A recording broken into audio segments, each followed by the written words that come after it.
to the republic for which it stands, one nation, under God, indivisible, with liberty and justice for all.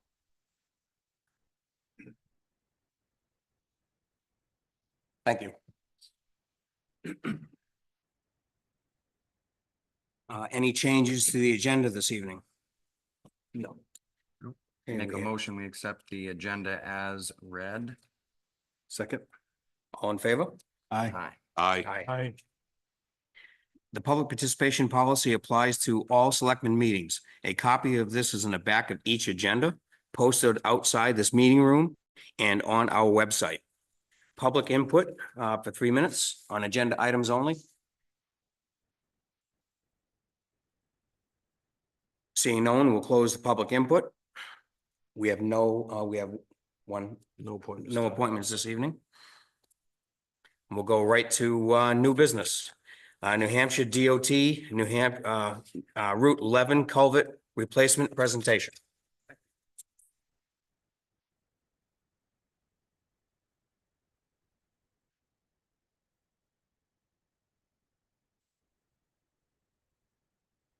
I don't think you're doing the projector yourself. Mm-hmm. Please, the presentations in your binders. Oh, I saw that out, so I figured. Yeah. Good evening, Chairman, Select Board. Thanks for the opportunity to present tonight. As you mentioned, we're here to talk about the Alton 44456 project. For most of you, that's known as the New Hampshire Route 11 culvert replacement.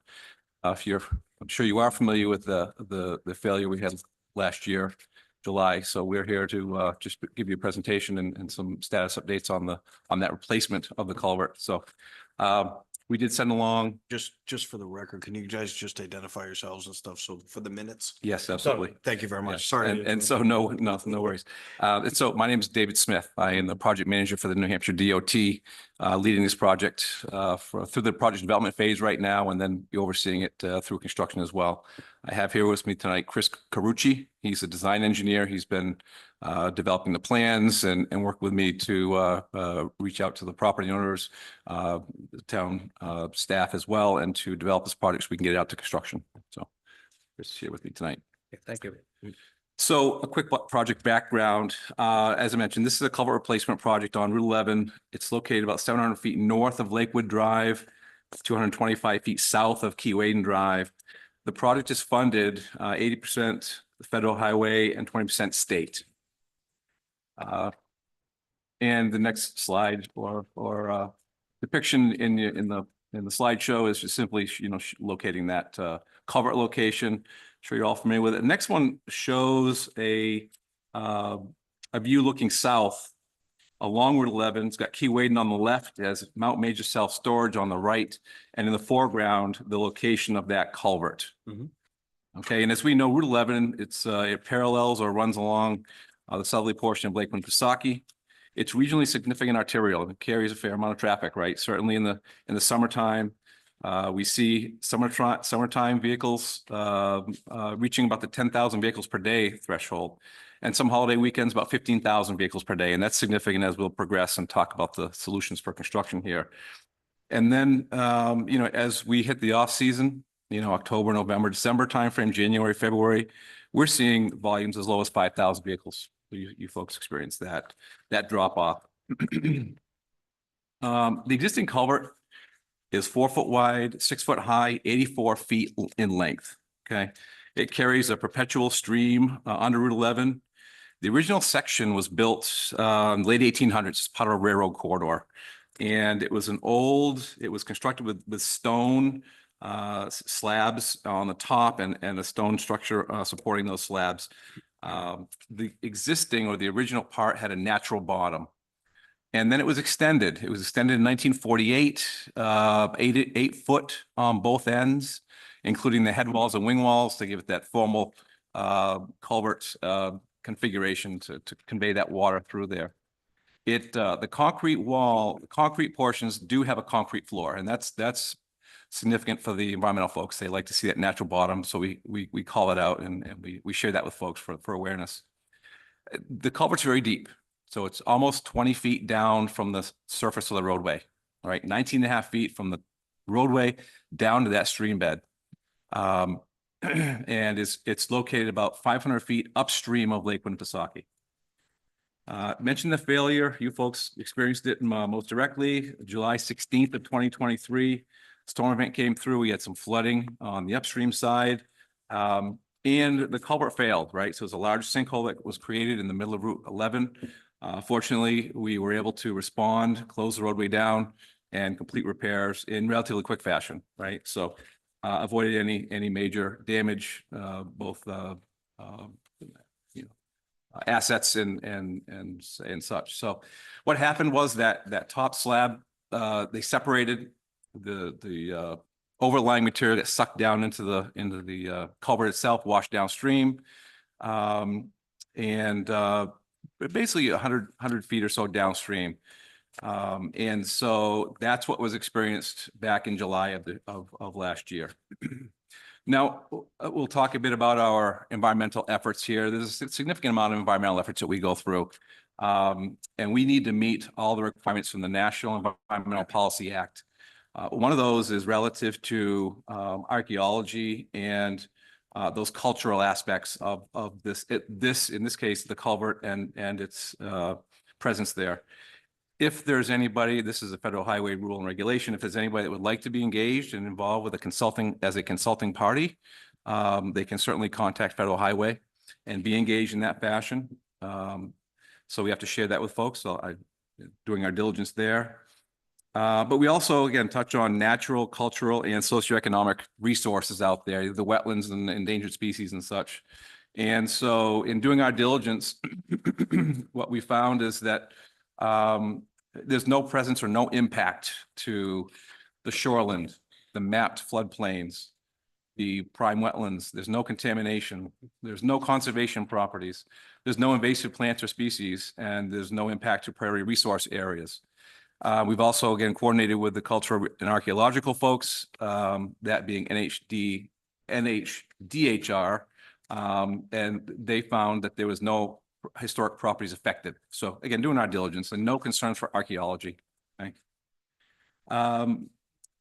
From the natural resources perspective, we've checked for threatened and endangered species. There are potential for some that we'll work to mitigate as we progress forward. That being the northern long-eared bat, tricolored bat, the small world Pergonia, which is a flower plant in the area of concern. Again, we'll mitigate any impacts for that, and the monarch butterfly. About these guys, but I'm fine without the bats. So water quality, right? So we're not widening the roadway. The roadway as it exists in its width will be replaced when we walk away and construct our improvements. So there's no water quality impacts or mitigation needed for that, right? So, and from a wetlands perspective, we will be getting a New Hampshire DES permit for any of the areas that we do impact in the direct vicinity of the culvert replacement. Working through that. So the next slide, it's a little bit of context to it, right? It's a profile or a cross section, if you will, of Route 11. So meaning if you were to cut Route 11 right down the yellow line, right down the center line of Route 11, this is what you would see. And Chris developed this because it really shows the depth of the culvert. And it also shows a lot of the challenging components for construction here. On the left-hand side, you see that tiering of work platforms that will likely be a necessity to get down to that lowest level of the culvert, right? Because they have to excavate all the way down to that lowest level, take out the existing, and then build back up, both with the culvert and the roadway itself. So this should give a good appreciation for that, and that's why Chris developed this. The next one shows a profile or a cross-section right through the river, right along the riverbed.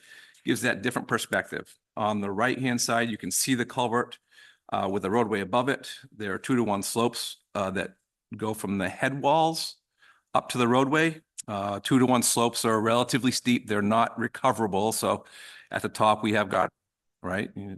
And you can see, if you could see, it's difficult to read, but You see the roadway, two 12-foot lanes and shoulders up top. Okay. Now, to the left of this, you can see the distance between the end of the roadway culvert and Richardson Drive. It's about 175 feet downstream. Richardson Drive is of course a private driveway accessing a number of residences on the lake. And so that's important because it affects the solution that we have identified for the culvert replacement, right? And we'll talk about that in a bit. But again, that, and I should also mention that that culvert was replaced 2 years ago. Yeah. a few years ago. 2 years. 2 years ago. So it's a relatively new culvert there that the residents and or one, at least one of the residents had put in there. So that was a constraint of ours as we evaluated the options through here. Okay. So let's talk about the replacement alternatives. And I talked about NEPA, needing to meet those NEPA requirements. We have to evaluate options that are at our disposal for the replacement.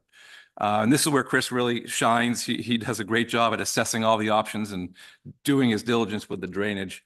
And so we looked at a number for it really alternative to replace this culvert, right? Replacing kind, 4 foot wide, 6 foot high, cost at 1.25 million. That's with the road closed alternative.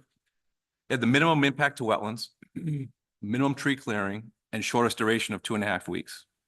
And we would complete that during the off season, September to November. We also looked at a road open. It's increased cost, another $500,000 to do that with road open.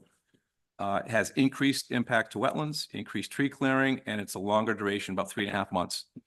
And that would be completed August to December. So through a portion of that peak travel time, that peak tourist season where we see that increased traffic. Chris also evaluated a hydraulically sized box culvert, meaning that would pass the flows through the culvert and really reduce the upstream elevations for a flood event. And that's with a road close of $1.265 million. Similar impacts in tree clearing to the replacing kind. And same time frame for construction, off season, September to November. We looked at compliant structure, right? So there's a lot of environmental rules and regulations that we strive to meet, and that would have warranted a 20-foot wide, 6 foot high box culvert, natural bottom box culvert, or bridge in this case. Anything larger than 10 feet is a bridge, and because it comes onto our bridge asset listing and requires more demanding attention, inspection, and so forth. That was at a cost of $3 million and a 1.5 year construction time frame. We would have to have maintained 2 lanes of traffic throughout the duration of that, and certainly has the largest wetland and clearing impacts. You can imagine that we would be doing quite a bit of clearing and just to have a temporary bypass for traffic in that situation. So with each one of these culvert replacement alternatives, we will include, of course, when the culvert failed, it brought that sediment from the roadway down, and largely, if not wholly, in that segment between at the end of our culvert upstream of the Richardson Drive culvert. So we've actually met with Miss Richardson and we've committed to removal of a lot of that sediment that's on her site, if not all that, certainly. Also note that there is a water line. If you haven't noticed some of the pictures, Yeah, the one on the left, One's right through. it runs through the bottom. It lays right in the bottom of that culvert. So our understanding, and we've worked with the water, the folks in the water department here, it's a seasonal water line, shut down from October to April, if I get those dates right. And so we're continuing to coordinate with them to relocate that out of that culvert. So it's in its own Because it runs bypass culvert. underneath that, your culvert too, doesn't it? Inside it. Inside of it somewhere. Yeah. We never found it It's, when we, it's laying right on the stream bed. yeah, but, did they replace that when we? Can't remember. I don't think we Yeah. found it when we were digging. So, we didn't dig below the culvert. Yeah. I was the one that fixed that. Yeah. Temporary. yeah. But I think they might have laid a new one. The in old there. one?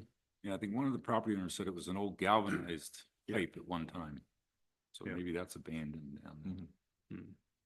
Yes. But yeah, Um, it runs right through the culvert. Yeah, yeah. And so we'll work to incorporate a improved situation for that. So it's not running through the culvert as we progress.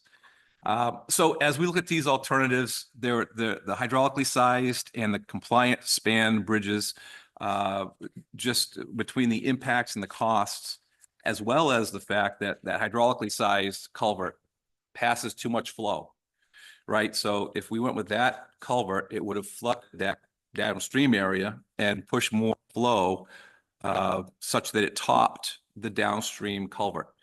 And so we couldn't do that without mitigating it. And so for us to mitigate it, Chris looked at the solution there, and it would have been to replace the culvert and to pick up about a 400-foot section of Richardson Drive. So, so that wasn't really feasible from us as well. We didn't pursue that one. So what we are pursuing, is the replacing kind, 4-foot wide, 6-foot high, which had the minimal impact to wetlands, minimal tree clearing, and we could complete that off season once traffic is reduced to that lower level.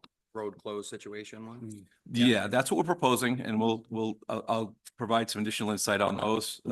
So seeking your concurrence or insight relative to that. The next slide is the gray area shows that the impact area, if you will, the footprint that we would be disturbing. It is rather minimal, to be quite honest with you. It also shows the sediment removal area downstream and kind of there's a green line there in the shape of the crosshatch or a T, if you will. That's the area that would be removing that sediment. Sediment. Okay, we've got DES concurrence on that. And so, yeah, so the road open versus road closed alternative, right? So I think you can appreciate that the big difference is the duration and the cost. And we did meet with folks here, Ryan and Scott and police chief, fire chief, and a few others to brief them, get their thoughts and concerns about this. In essence, the road open would perpetuate one lane each direction, two-way traffic with temporary signals, 3.5 months. There would be some prep work, probably with lane closures, to take out the guardrail, do some clearing and those types of things. Likely would have to start that operation before September, and then implement that one-way alternating traffic September 8th or so around in 2025. Work for that 3.5 months, and then by the end, say mid-November, have the new culvert in place with final paving and markings in the spring of 26. So we'd have to come back in the spring and button things up, put that last base or last top of pavement down to button things up. We've talked about that $500,000 increase over the road closed alternative. Reason why is because of the time frame and because of the depth of that. Chris has a great detail. And if we went back to the roadway cross section, you can appreciate it, I think, right? When we excavate down 20 feet, we have to have shoring or sheeting to hold up the rest of the road. And so that's a significant cost. And so we'd have to do that twice, doing half of the culvert at a time while we divert water and so forth. And so that's a major concern, right? The constructability of that largely would have been tough to even maybe tee back or tie in that sheeting as well. So a lot of challenges with the road open alternative. A road closed alternative, we're certainly not diminishing the potential challenges it could pose to the town. And again, that's why we're here seeking your insight and concurrence ideally. But you can appreciate some of the operations as well in that picture on the right.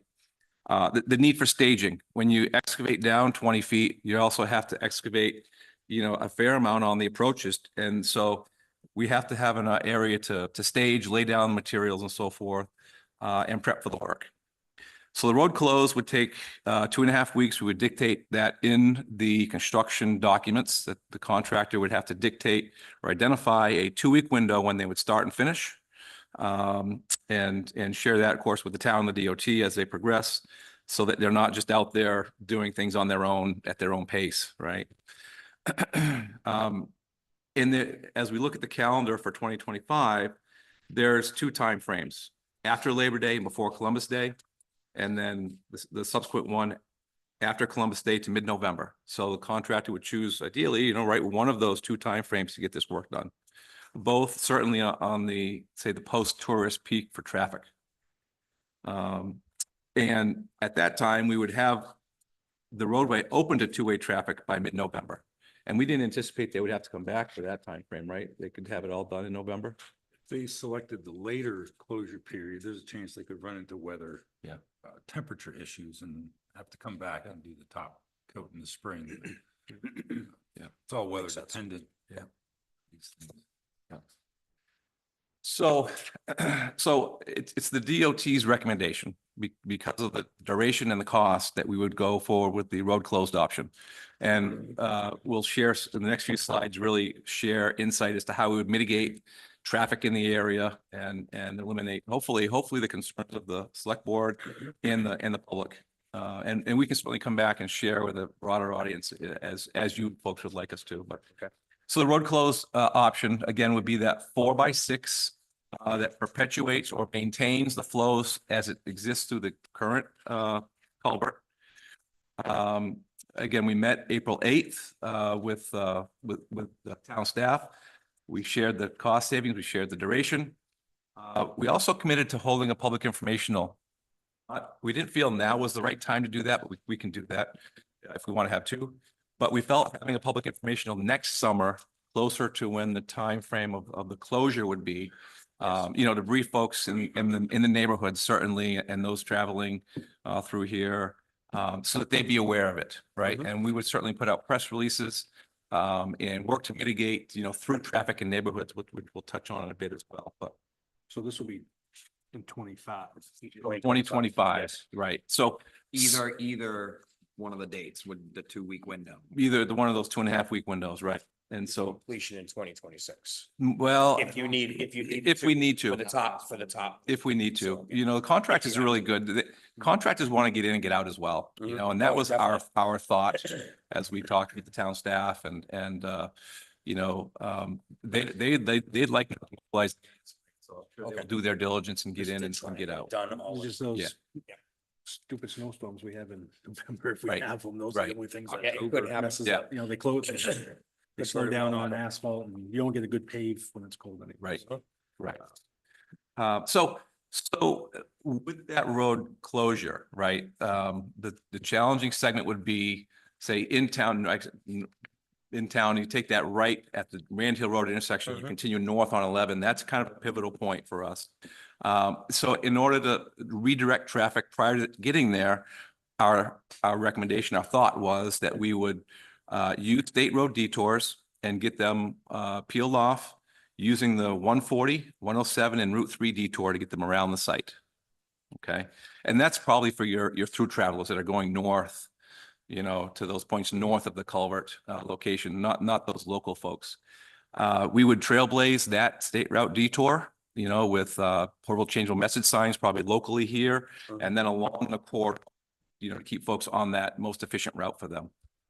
And so that's that we do this quite often, as you can appreciate. We've had many culvert failures that we're a process of replacing. So it's a pretty common approach or strategy for us. Okay. The next slide shows that detour route. I'm sure you folks all know the area well, but that's in essence the route that we would be pushing those through travelers along. Again, with portable changeable message signs, a couple iterations, we could work to start messaging maybe back as far south as the roundabout traffic circle back here, working to get them off, and so we can avoid those challenges as they get further north.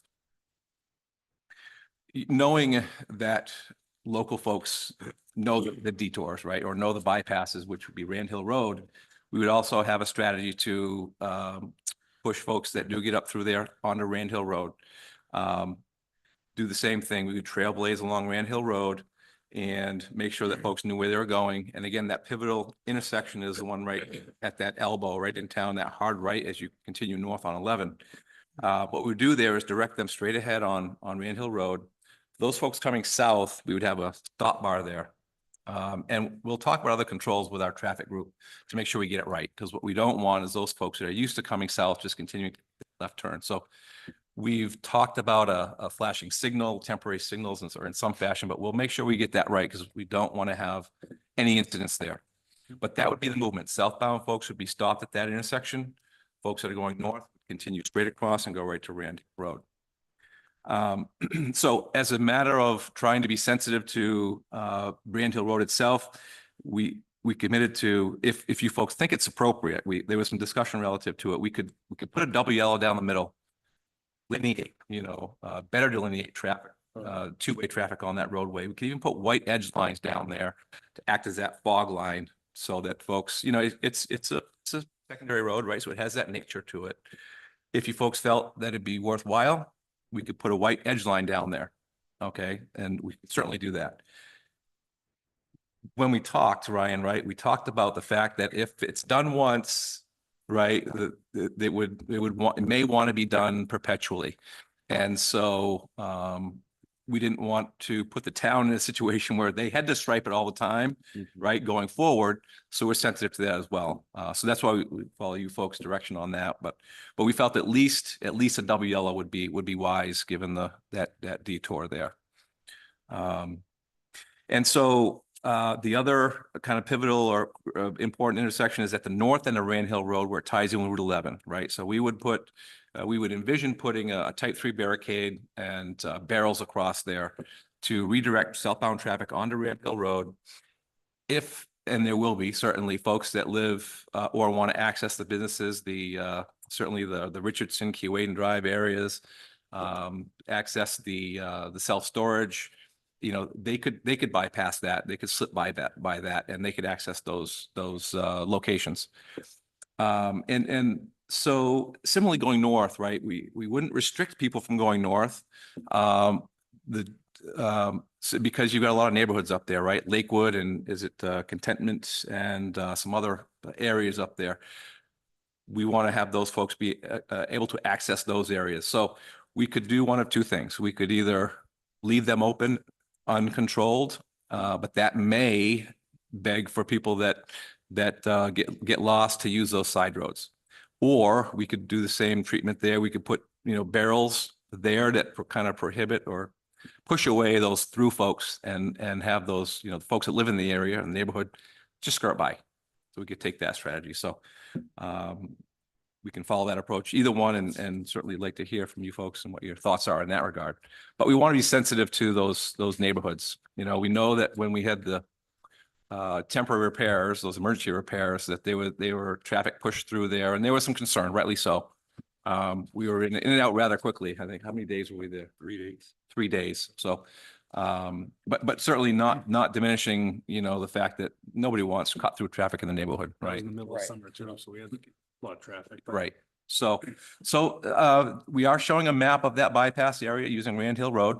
And we'll work to engineer this better and have a more detailed plan and maybe a footprint of the intersection showing signage and so forth. We would use police officers, local police officers, at the start of the shutdown to make people aware of how this is going to work and what they're supposed to do. We would have them at strategic locations like we talked about, using those type 3 barricades and barrels throughout the duration of that shutdown, right? And the contractor would be responsible for maintaining them, making sure they're up. They're not pushed over. Somebody gets upset that they're there or drives through them, what have you. So the contractor will be responsible for that maintenance of those controls. And the last 3 are simply a snapshot of those 3 important interchanges or intersections, right? So Route 11 at 140 right out here, Route 11 at Rand Hill Road, the north end, and then the last one is at that Rand Hill Road in Alton Bay, if that's the proper term for that one. So that really concludes the slideshow. What we're looking for is, again, your insight relative to our proposal to close the road for 2.5 weeks.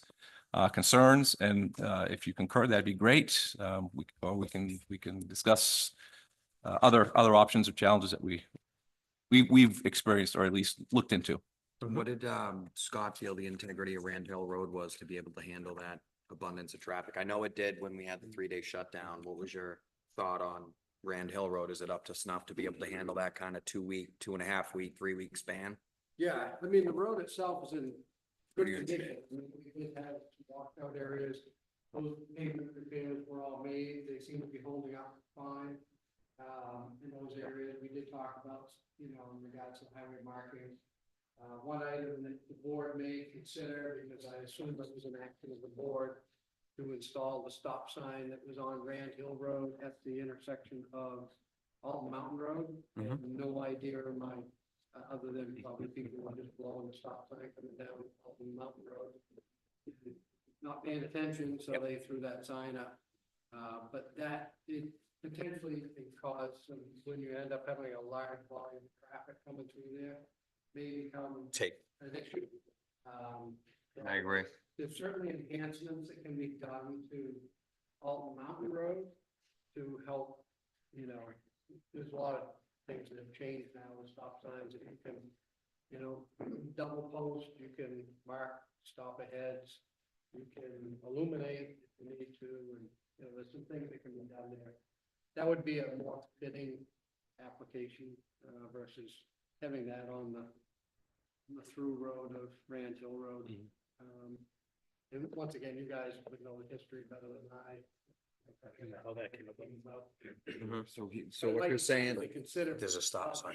yeah, so you're saying to remove the stop sign at Rand Hill. at Rand Hill, and it would just be a throughway. So at the Rand Hill. traffic I would- gotcha. The traffic would go Naturally through, go that way. and they would only stop at Alton Mountain Road like they used to. Yeah. That would be a natural flow. Yes, that'd be a natural flow going through. And And that's then, is that just during construction? You think that should be a more permanent? I don't know why that was even there, but, because it used to be a That yield. goes back- So that it used goes to be a back. yield off of Alt Mountain Road. Yes. And that used to be through. So, they end up putting stop signs at both.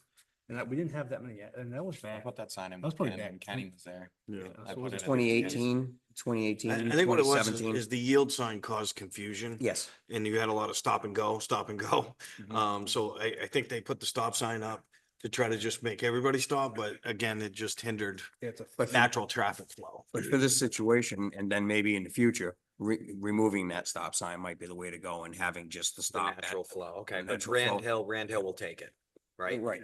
Rand Hill. I mean, And the then- board may want to consider it ahead of this Mhm. project as well. Yeah, Just double sign, the end of Alton Mountain Road, so it's clearly visible Mhm. for folks that are coming down in that situation there. And we could actually add, I've been to, in my new position, I see a lot of new added things that you can do as far as reflectorizing the actual Mhm. post itself. With putting a reflective strip that actually goes on the post, which really attracts quite well to the actual stop sign, like, oh, there is something here. there is something there. Yeah. So there's been a lot of enhancements that have been for safety purposes. I think the striping too that you propose would make a big difference as well. Right. Certainly making draws it more- attention to what the traffic flow should be. Sure. Yeah, He may have, it is- he may have. It is, right? Yeah, yeah, but double Is it, striping. is Yeah. it, it's striped now? Yeah. Okay, okay. Oh, okay. Is So, it double striped now? I didn't realize that. Me either. It may have been the fog lines that the was fog the lines. concern. Okay. We have- Okay. Any fog lines that have ever been No. put in, Mhm. it is a concern because you're gonna change your traffic volume on that road. There's a lot of advantages to it, but once again, safety comes with an expense. Mm. So just to understand, you're probably gonna pay, right now for double yellows, we pay about 13 cents, right around there per lineal foot, for double yellows, so you're gonna be half of that roughly, so you'll be, 6.5 to 7 cents for white, so if you're gonna maintain that And just like Dave said, generally once you start that process, you need to refresh it. Yeah. We don't refresh every line every year. We stagger around because the budget Mhm. is what the budget is. Do you feel like that would, I mean, does it warrant a fog line though, for that shorter time span? We shouldn't need it, right? And for only, what, 5,000 vehicles at the most? Yeah. Isn't it when you get the fall? I mean, That's what you saw for traffic volumes. and if Yeah, we 5,000. divert them, hopefully it'll only be like 3,000. Right, if we're, yeah, we'll strive to be as successful as we can with diverting. Yeah.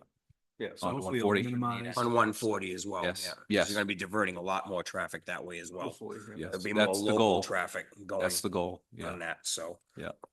Doing just keeping the double yellow line would probably be adequate, Okay.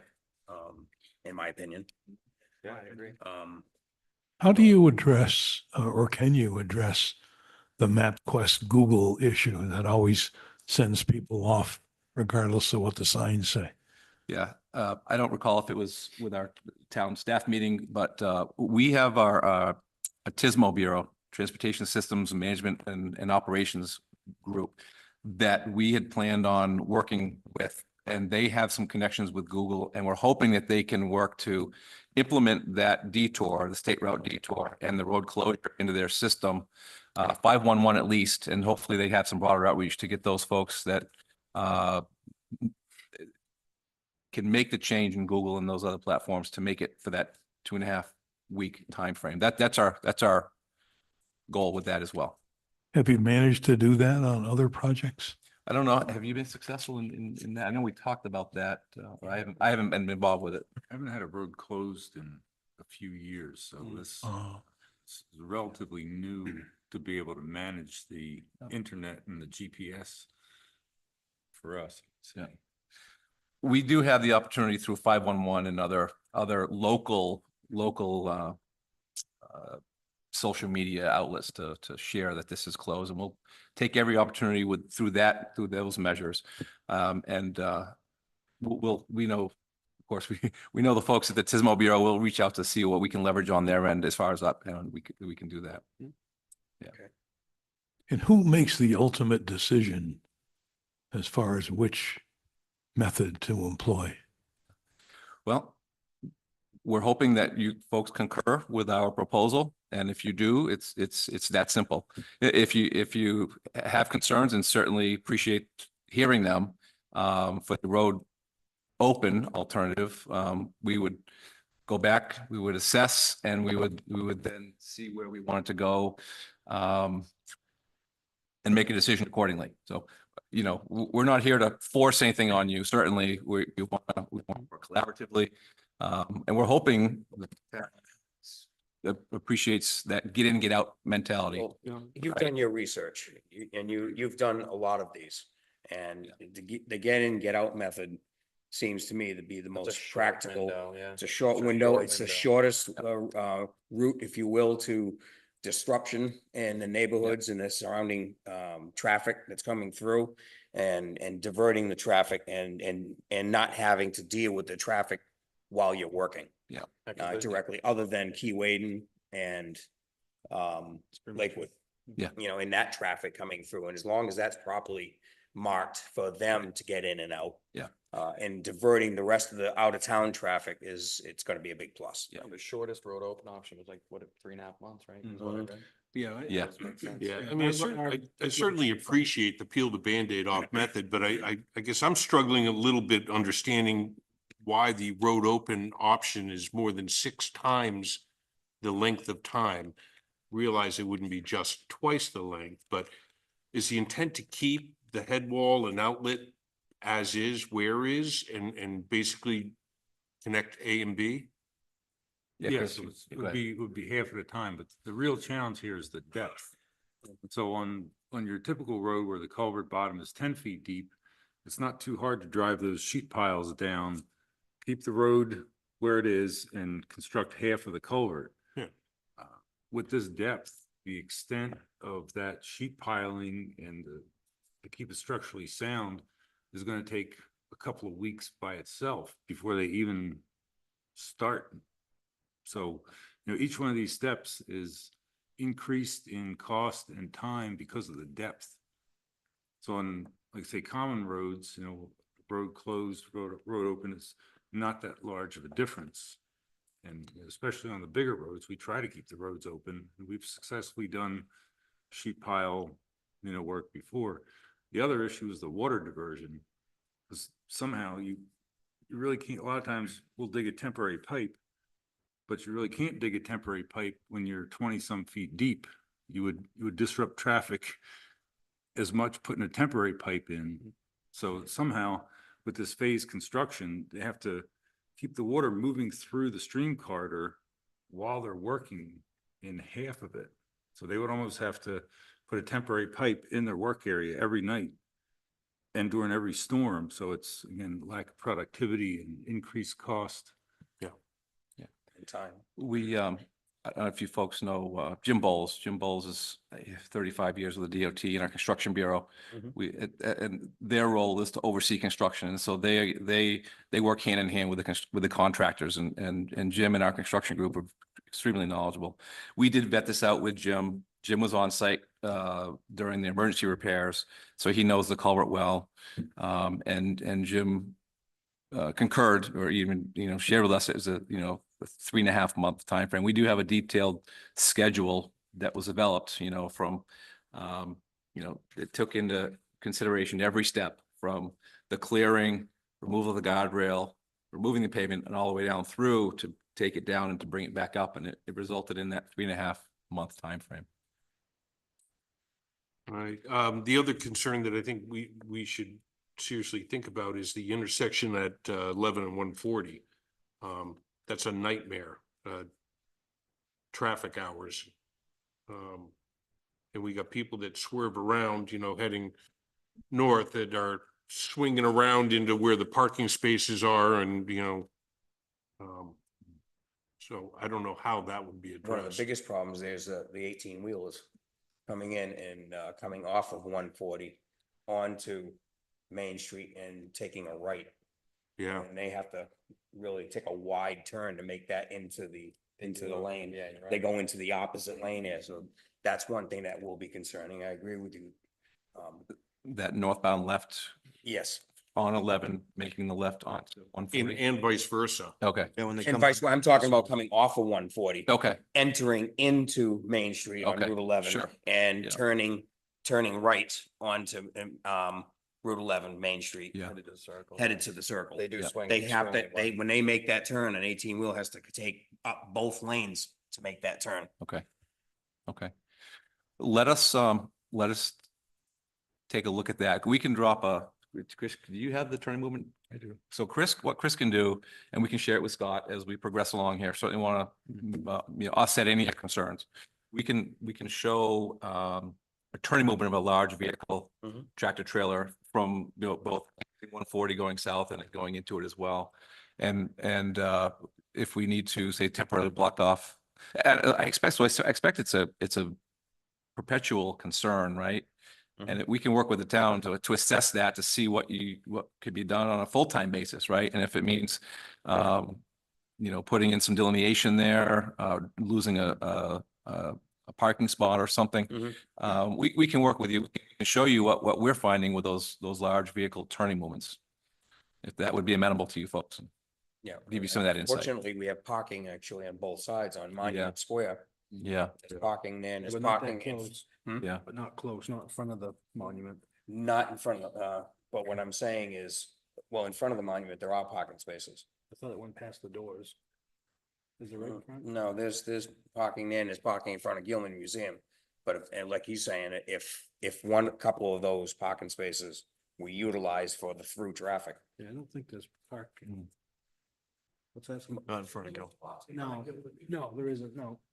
We have. A little further up, Yeah, but a past the little further doors. up, and it, Towards the videos. Yeah, yes, but yeah. yes. And there's also in front of Monument Square. I know when you come out Yeah. in front of Monument Square, that stops right where you enter into, Yeah. go to the Oh, you hardware have to take store. one of those out, but there's no. That's what I'm talking about. A couple of those would have to be, I would think, Yeah. removed and utilized for the through traffic so they can make that turn. Yeah, because it does stink when there's cars there when you're trying to get down 140 now. Yeah. Like, Mhm. 'cause Yeah. I mean, everybody still does it. There's still tractor trailers that go down it, but you gotta pick your. Mhm. Pick your lane. Sure, well, you know, if that's something that we can Yeah. help you folks out with, we Yeah. can, Yeah, we can, it's we something can, worth looking into. we can pull off a Google Earth or something Yeah. and lay a turning move for a vehicle, large If vehicle. we're gonna have on that much property. traffic go there, it'd be good to take out like the 2 parking spots. That's what I'm getting at. Yeah, okay. Those I thought two you- I thought you spaces. were talking about the other side. of it. Nope, I was talking about in front of Monument Square. Those 2 spaces there, I think would be helpful if that was to allow them, the traffic to utilize that so that They can swing that. tractor right. trailers can make that swing. On the inside of that turn, Yes, on the inside of that 140 to 11 No, south. on the outside, Outside, on the this side of outside. road. Oh, on, This side. When you go outside You Monument. move the northbound traffic over to oh, I see. Yes. the east. I Yes, see. Yes. Okay. I wasn't using north, south, east, west for that reason. Because it can get confusing. Yeah, But, yeah. You can see it if you're just going out to Monument Square. Sure, right we'll out take, here, I'll take a out walk out. front, Yeah, And you can see the entrance to 140 and you see the parking spaces that we're referring to. That might be able to alleviate some of the problem. so it's a shift easterly Easterly. Mhm. of the northbound 11 traffic to Correct. allow for that wider Probably. southbound Yes. turn from 140. Yes. Okay. We'll take a peek. We'll take a look at that and we can share those. We'll work through Scott as far as sharing those with Scott and Ryan as well. Right. And let you know what we see for, well, you folks will challenge that. We'll maybe brainstorm some thoughts on how to mitigate that. Thank you. Permanent, on a permanent Okay. basis would be great. Yeah, I know, I know. Police officer hours would also be available under the contract for any of those intersections that, especially when you first start a traffic pattern change, or if you have a problem. Hmm. Again, that item will be in the contract for, Do you seek public input prior to making a decision? Or do you make a decision and then present it to the public, or a little of both? We can certainly come back out and have a public informational and collect that insight from those folks. Closer to the date of actually. Well, we can, Closer to the date. The more they got. Well, they need Yeah. time to pull together all the bids, so they Yeah. need the scope fully defined. yeah, so I appreciate what you're saying. We hold many public informationals and it's us doing our diligence, right? To make sure that we bring the projects out, hearing the public. It's largely a first step here. So we can have a public informational to solicit information from residents and anybody that wants to attend that meeting. We would need to do that sooner than later because we need to get confirmation of how we're going forward so that we could develop the contract documents. So that they go to bid, right, to construction. Okay. So we couldn't wait till next year to do that. We'd have to do No, but that. if you Like, did that. yeah, this- late this fall. fall, talking about this Well, fall. I would look to be coming back as soon as we can get a meeting set up because Chris needs clarity as to what he's gonna design for plans because it affects our permitting, permit applications and other aspects. Well, how much time will it take for you to take the input that you've received tonight and kind of pull that together and create a more clear presentation on signage, routing, the types of barricades and how long would that take you to pull that together? And then Given the pressing need for us to get back to the public, and then I expect, so we could do it, we do it a couple ways. Well, I was gonna say, if there was a good turnout here, we could take advantage of these public officials meetings and couple it up. And we can certainly do that as well, if you folks want to, if you would like us to return to a select board meeting and we could put out press releases and in essence have that public informational during this meeting. That would then work to, Or within a couple of months, within the next couple of months or. I would like to Or do it, earlier. so you folks be there twice a month. Mhm. Yep. I would like to meet in 2 meetings from now, to be Okay. honest, if we could pull that together. So that we, What- so we, lump so in the that we middle? know, so, I'm sorry, so that we know where we're going with this, and we can then make accommodations on our end, because again, it affects our permitting and our, Yep. the project development side of things. Okay, that makes sense, because I know you were just saying earlier when you, in your presentation, you were saying that you will also have an informational be just prior to construction. So you'll be meeting actually 2 or 3 times with the town and public notice. Yes, and so what we committed to next year was that because because we're trying to hit that off-season peak, right? We can't do it in the spring. It's kind of a narrow window between winter getting out of the way and us getting a contractor on board. So it's the fall time frame is what we're able to do. And there's a several month time frame for us to get a permit Right. through the environmental folks. Right. So that's the critical path that we're working with that pushes us off into 25. So that's why I'd like to get back in, say, 4 weeks. Okay. To have a combined public officials and public informational meeting and work with Ryan and Scott relative to any press releases or notices to the public so that the public is aware that Yes. we'll be discussing this at that meeting. And hopefully the folks will show up and provide their concerns for you folks to hear. That it's really for you folks to hear as well as us, right? So that you can provide guidance to us as far as what that recommended solution is. That's why I came tonight. I'm Richardson Drive, Okay. so I didn't know if I was gonna be able to make a comment or ask questions myself. That's one reason we have 2 homes on 18 and 19.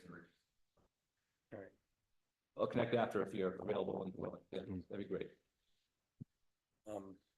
Is there, I'm sure there's a great downside to the do nothing option, but could you just discuss that briefly? Yeah, the do nothing side poses a lot of risks for failure again, right? Same Because thing all we over. still have that culvert that was constructed in 2 iterations in 1800s with the vertical rock and then the slabs on top. And what happened is, so here's your culvert and with the slabs on top, right? And so these slabs, which are kind of run parallel along the top, they actually separated, right, Chris? And Some of the Yeah, stones and- supporting them fell out.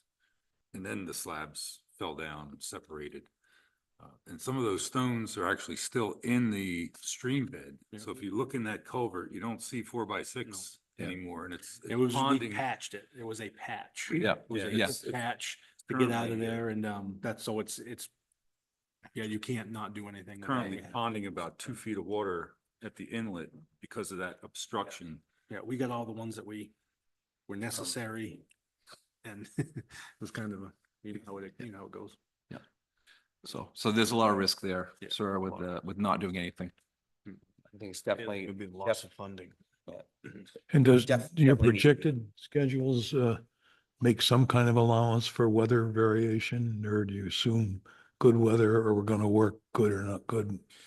Yeah, we'd work with our construction group to get the contract requirements right. There's a lot of times where when we do have a constraint, we'll require the contractor to work regardless of the weather, right? So this is a bit unique in the sense that if a storm event does come through, even some rain, you know, that it compromises their ability to be efficient and so forth.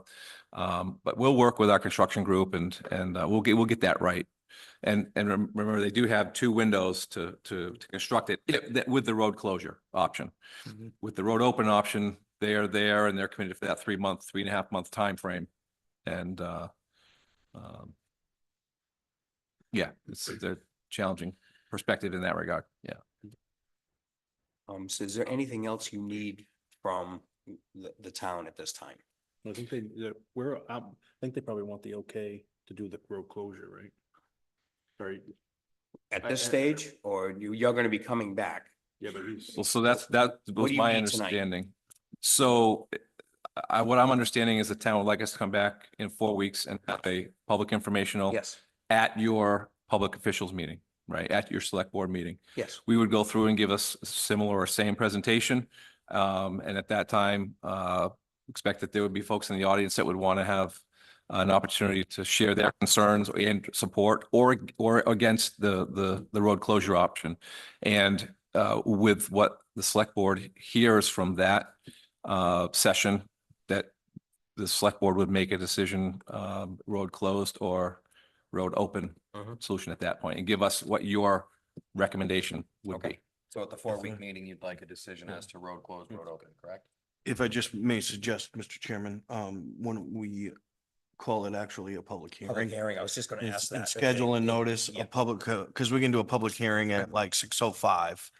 Okay, Convene a public hearing. Mhm. And then that way you don't necessarily, depending on what we have for public input, we can allow more time for public input and public comments. Then on, Then, in a meeting. yeah, to hear that before we go through the same presentation again. And then obviously address any board concerns that were heard tonight, and things like that. But Right. just a public hearing would make it, will formalize it a little bit more and noticing for the public as well. But Sure. ultimately, at the end of that meeting, they would have a decision as to which The- option they. The select. board, would- Right. yeah, Make the a board decision would at make that a point. decision. Okay. And discuss that with them. in 4 Sure. weeks.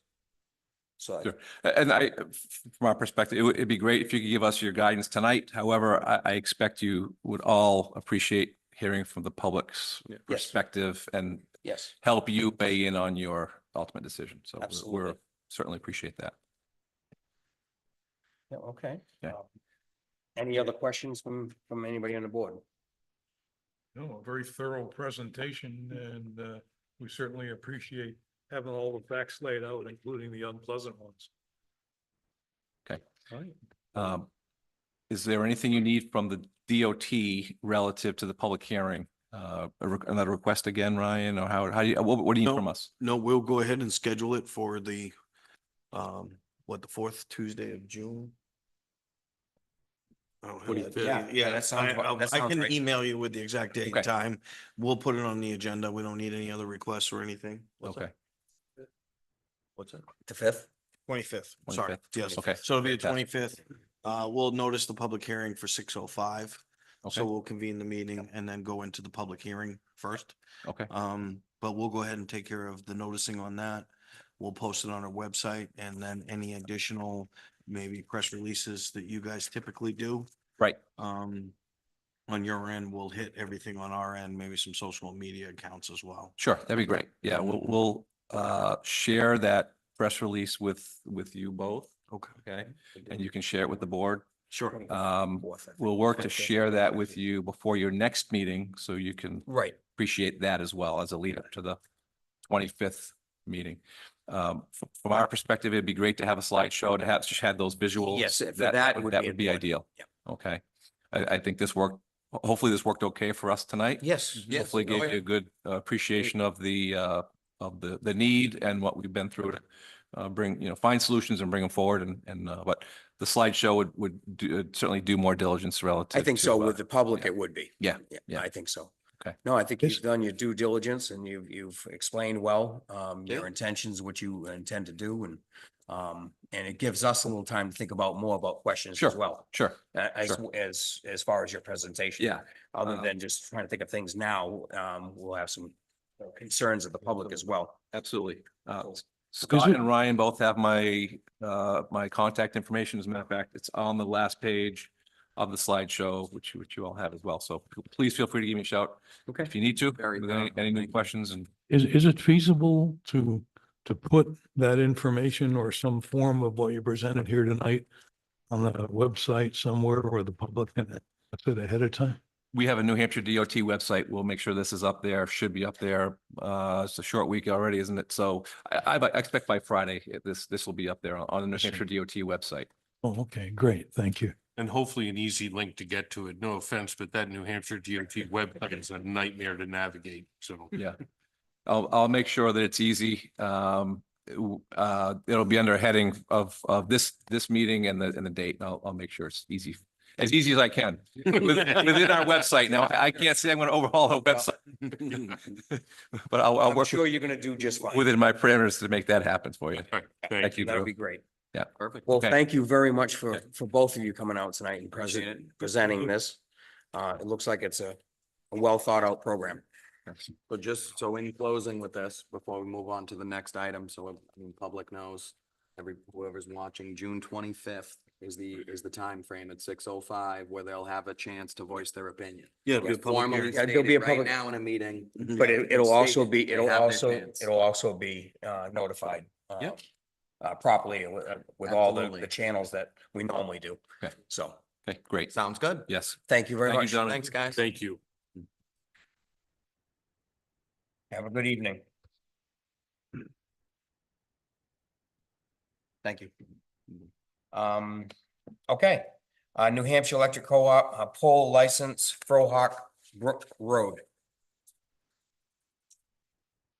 Mr. Chairman, the New Hampshire Co-op sent these along for the board's review and approval. These are our new pole installations, I believe, for a new construction on Frohawk Brook. As you see on the pole location plans, it delineates where the poles will be and the corresponding guide wires. Okay.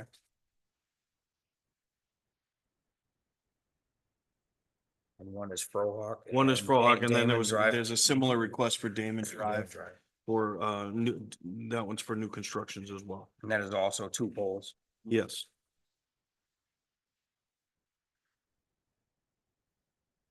There any issues with these as far as Mr. Kinman? No issues with these guide wires, plows, we're good? I assume it's for the houses that are. Yeah, it's, constructed. yeah, yeah, they're along the co-ops, right, or easement, All right. or utility lines anyway. There's no preparation or anything from the town or anything needed from the town other than What do we need a vote or something? just, No. just to present this and. Yeah, so if you, just to point out the remarks in there, Uh-huh. that gives you a little more information on Frohawk Brook. It's from number 56 and the new number 57 driveways. New poles and anchors located just off the new driveways, Okay, and from the existing poles. what was the other one? I see 56. Number 56. And then the new 57. Then, oh, the new New 57, 57. okay. Yeah, 50s, that's new. yeah, Okay. these will be new driveway I locations. didn't realize that was Yeah. new. I just saw 57, Frohawk. Mhm. Okay. Yeah, and then on Damon Drive, again, they were talking about requesting this two new primary poles for a new service along Damon Drive as well. Okay. Do you know offhand, Ryan or Scott, whether these end up in somebody's front yard or they an empty lot or? Or are they all in the right of way? They're within the right of way would they come to the town, because if it's gonna be on if they're gonna end up exceeding the right of way onto private property, then they have to have a a deeded easement signed by the homeowner.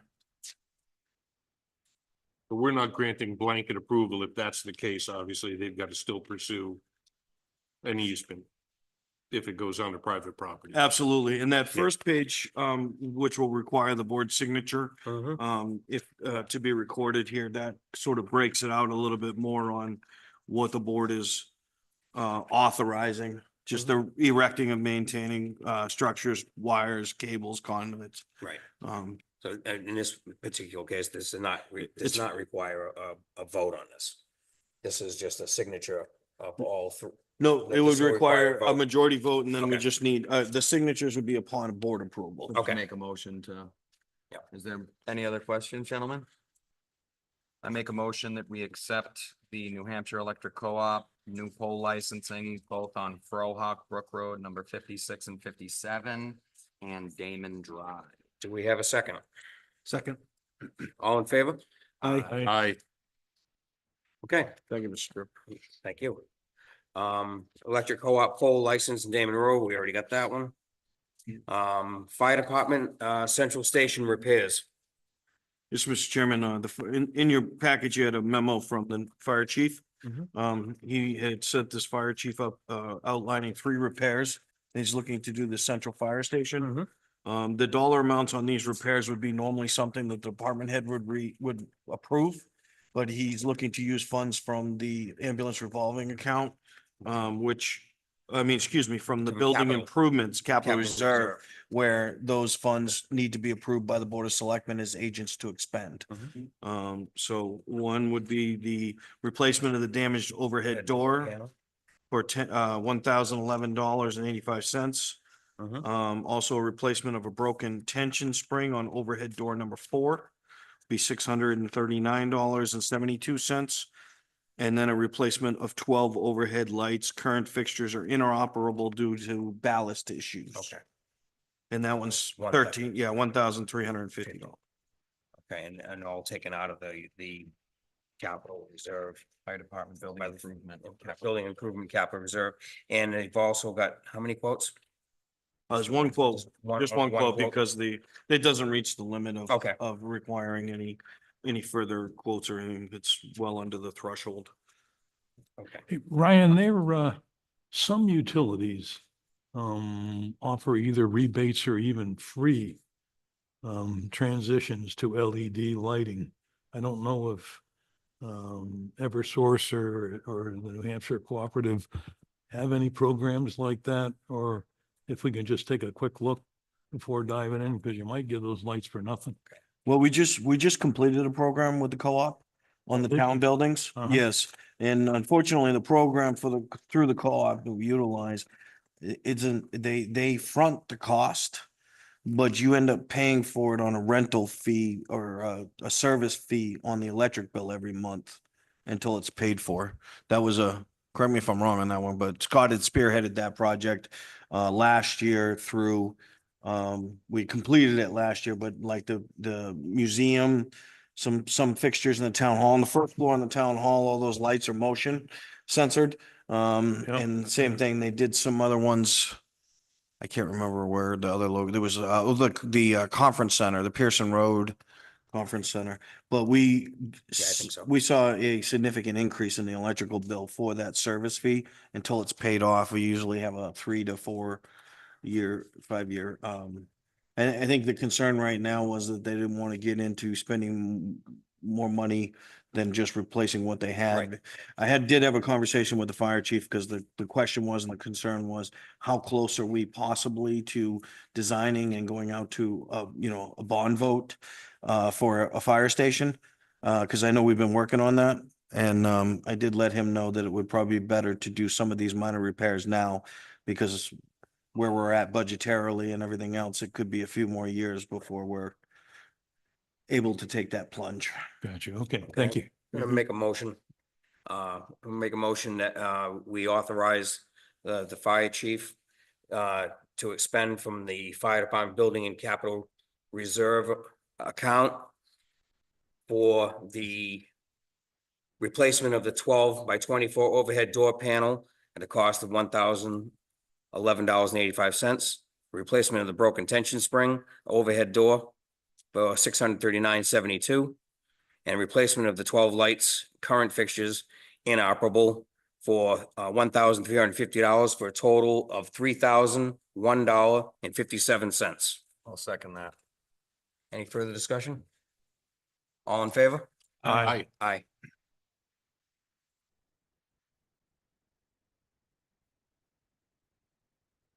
Water Department request for abatement. This is an interesting one. Yes. Yes, it Um, is. Mr. Chairman, we received this email from Steve Gray requesting consideration or waiver. I guess abatement would be the wrong term because we don't technically abate water bills. Right. But he received a water bill in this amount of $1,795.64. I did get the background information from the water department. Mhm. As you can see, there are photographs of the meter read. Yes. And it broken down that there didn't appear to be anything faulty.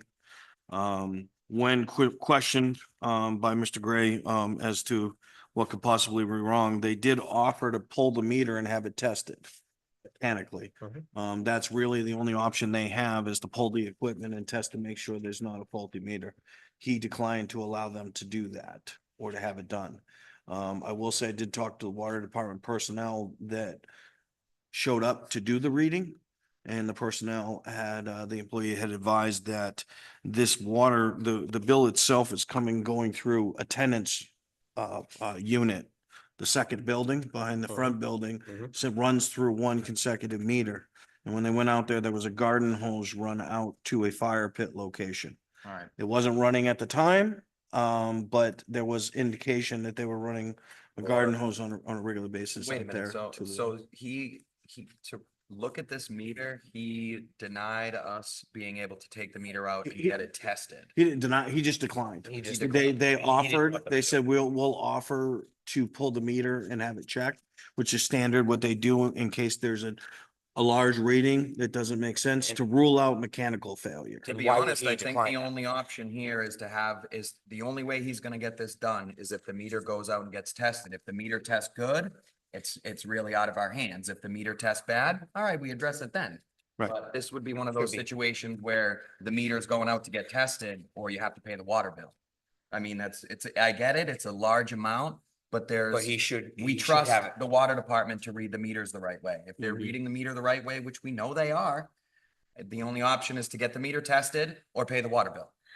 That's really, I mean, I don't know what you guys think about that. I think there's only. Well, two no, I options. mean, they offered to pull the meter and have it tested, Mhm. Yeah, and he declined. so. So And that, this- to me, that just makes it null and void right there. Yeah. And of this photograph, there is a brief description here. That is from the employee that read it and had the discussion. I trust that, I mean, right, Steve then said he was gonna contact a lawyer. So we can either have the meter tested, and if it's faulty, okay. If it's not faulty, he's still gotta pay the bill. Was he confronted about the water hose? That I don't have an answer for. I don't know whether he was told that, that if there wasn't a problem with the meter, then it would have to be, then the only other possible issue is overusage. Overuse of some, And, it was indicated that he was made aware. because there was no indication of any, leaks of any kind as far as No. the water side. Obviously, it's where after the meter, anything coming after the meter. And he's saying that everything is looking fine and looking good, but he's not saying anything about the water hose that's coming out of the second building. And he's refusing to have the meter inspected, so. I have to agree with Nick on this one, that just, if he has the meter tested and there is something wrong with it, then And yeah. then we have it's a- all set. If there's nothing wrong with the meter, then there's nothing we can do. Has his water usage returned to normal after this abnormal period? Yes. Yes. At this point, the current testing, there hasn't been an issue since that Which bill. seems awfully, I mean, we're Mhm. looking at not a faulty meter then.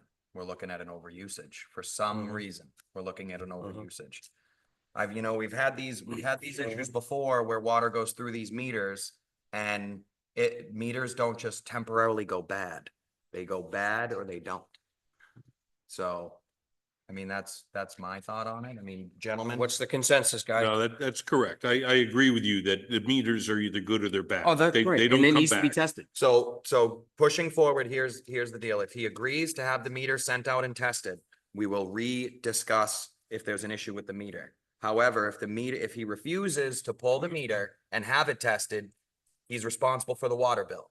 If he agrees to get it tested, the meter comes back faulty, like I said, Then, we'll then address we, it then. we take care. But if it comes back good, then he's still on the hook for that outstanding water bill. So those are his options at this time, right? If, Yeah, does the meter belong to the water people?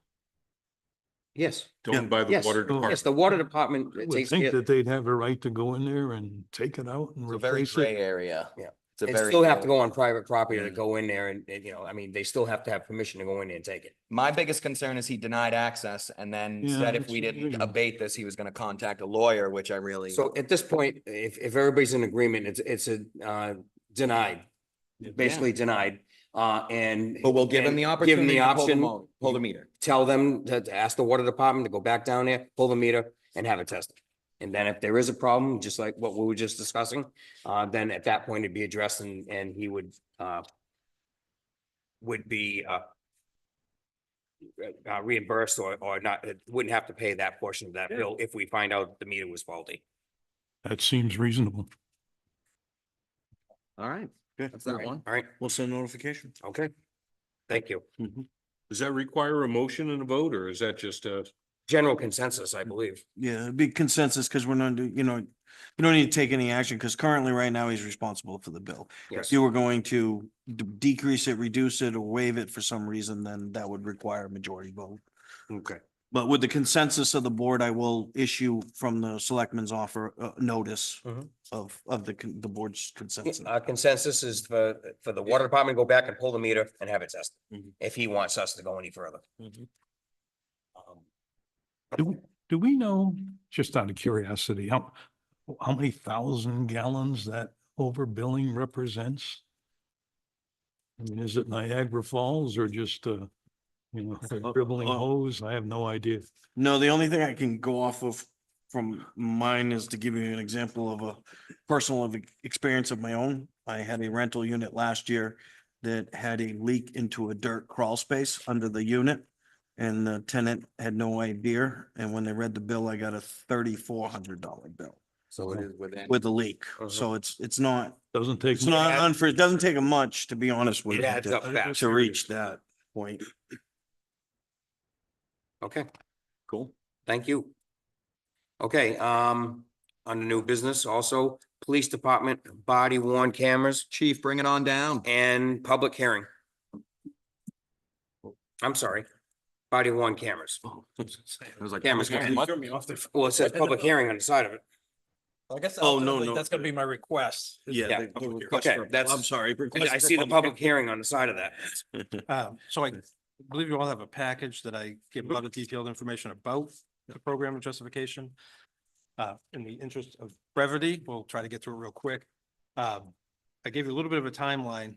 Basically last year, March of 23, I became aware of a opportunity to apply for a congressionally directed spending request through Senator Shaheen's office. So the body worn camera thing's a pretty popular thing in law enforcement these days. In fact, when people call and ask for one and we say we don't carry them, they kind of raise an eyebrow at us. Biggest issue on getting it started would be, of course, funding. So this opportunity would be a non-match grant, so fully funded, and it would give us coverage for 5 years to get that program up and running. Of course, at the end of the 5 years, we'd have to have something in place to keep it going, right? So in March of 23, I applied. I believe it was in August, we were informed, at least from the senator's office, that she had approved it. Mhm. So then it goes in as an appropriation thing. And then, of course, you know what happened with the federal budget all through the fall.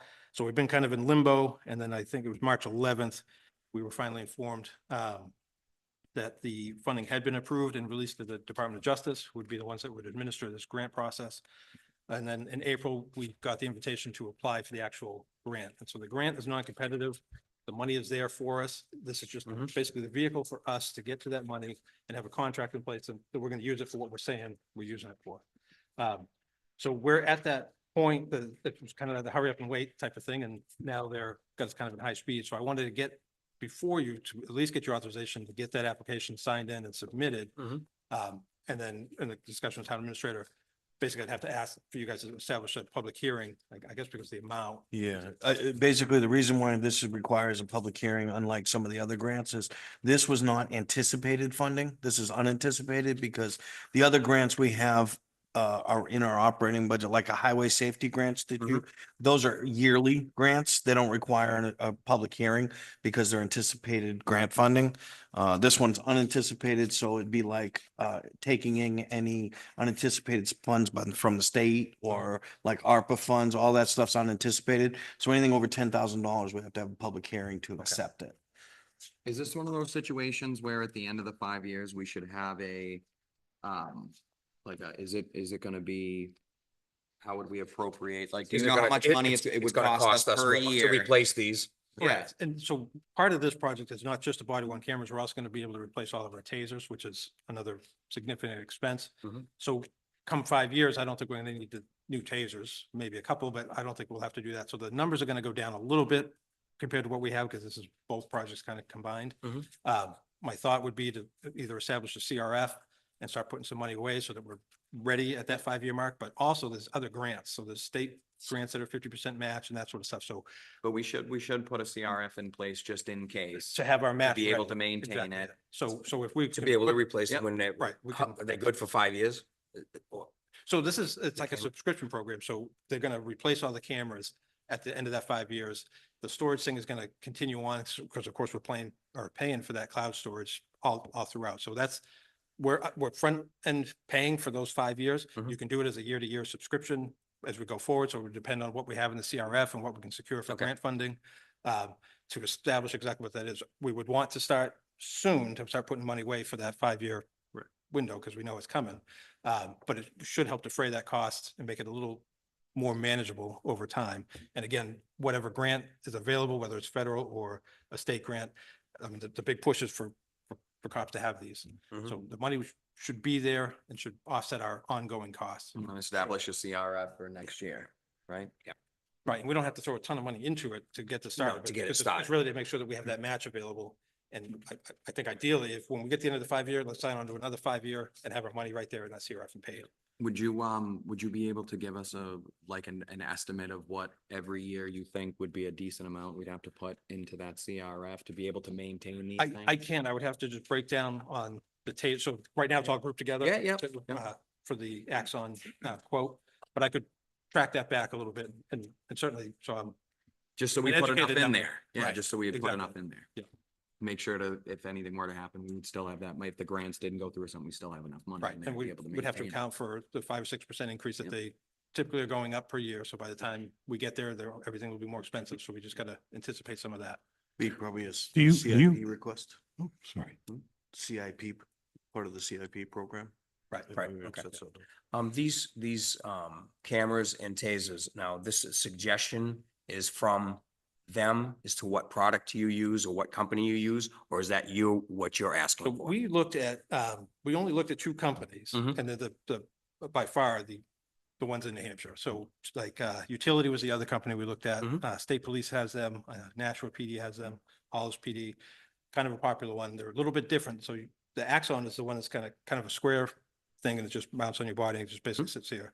They got a couple of other mounting options. One's on the lapel and another one's like a sunglass. Okay, The Utility one, it's like basically it's a cell phone and they put it inside the uniform, but you have to cut a hole in the uniform Mhm. to get that camera to stay in. Now their claim to fame is that it won't fall off, but they've upgraded the technology because they've been doing this for years now. So the Axon doesn't really fall off anymore. I mean, is it possible? I guess it's possible, but it's on there pretty secure. on it pretty good. So we had both of those folks come down and do a product demonstration, and I would give you the whole sales pitch, but it was a year ago, so I don't remember all the good details. But I had our guys in there, they were to see it, manipulate it, see how it goes on the uniform and that sort of stuff. So I let them really decide the best one, That's the one they picked. and it's kind of the top brand. It's easily accessible to turn on and off on request and when they need to. Yes, yeah, it's got just a push button thing on it. It's, like I said, the technology's gotten so much better, even on the administrative side, the software that you access and how you send out for discovery and that sort of stuff, it all is cloud-based. There's some cost savings for us there, because basically if you're the defendant, you get access to your video, Mhm. or your attorney would, but, so all of the product functionality is really good, redaction, where we need to do that. Even for a guy like me who's not good at IT, and very, very user-friendly, so Mhm. I think we'll be pretty happy with it. And of course, Axon is the same brand as the taser, so they Oh, okay, so integrate they- together. So if you're pulling one, it activates the camera and Okay. Do we have any other questions from the board? Yeah, did I mishear you? Do you have to modify your uniforms to accommodate that was these? the other. That was the older That was the version. other company, Okay. yep. So if you ever see state police, you'll see in the pocket, they just kind of have it about a $50 sort of size hole, and that's actually their camera. So that's an added expense, obviously, and we don't want to put holes in our uniform really. But, and it's also bigger and clunkier, because it's like one of these big cell phones sitting inside here versus a small thing that's on the outside, so. Again, the guys that'll be using it were the ones that really looked at it, and that's the one they landed on. Which it must be a little bit more difficult, given the fact that the other departments aren't wearing the outer carrier vest. Right, it's gonna lock right into that outer carrier. We have the meshing on it. It's gonna lock right in. That's why I say that. I mean, Yeah. the chances that, I mean, is it possible? Anything's possible. But I'm real confident that thing's gonna stay right on. So it's not gonna be falling off because you're chasing after somebody or anything like that. Now, before we can motion on this, do we need to have the public session first before we can or Yeah. motion? So we just get a motion to accept to go to a public meeting. To schedule a public hearing. Yeah, okay. And then at the end of the public hearing, then the board would have the ability to vote to accept Right, okay. the grant or accept the money. Just for clarity, so we have to submit the application June sixth, which was before the next available meeting, I believe. Okay, Right. So if you're okay and comfortable with me at least submitting that application, doesn't mean we're taking anything, but if I miss that deadline, then I don't get it in.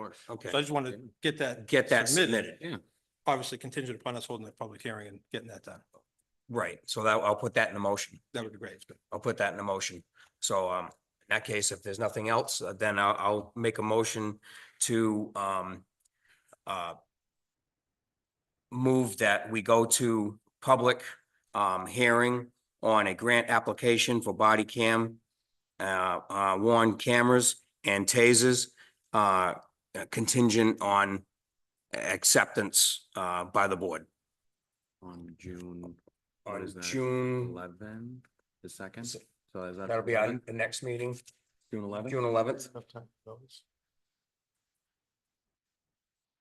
Just let me count the days because we have noticing requirements that are Right. different for public hearing.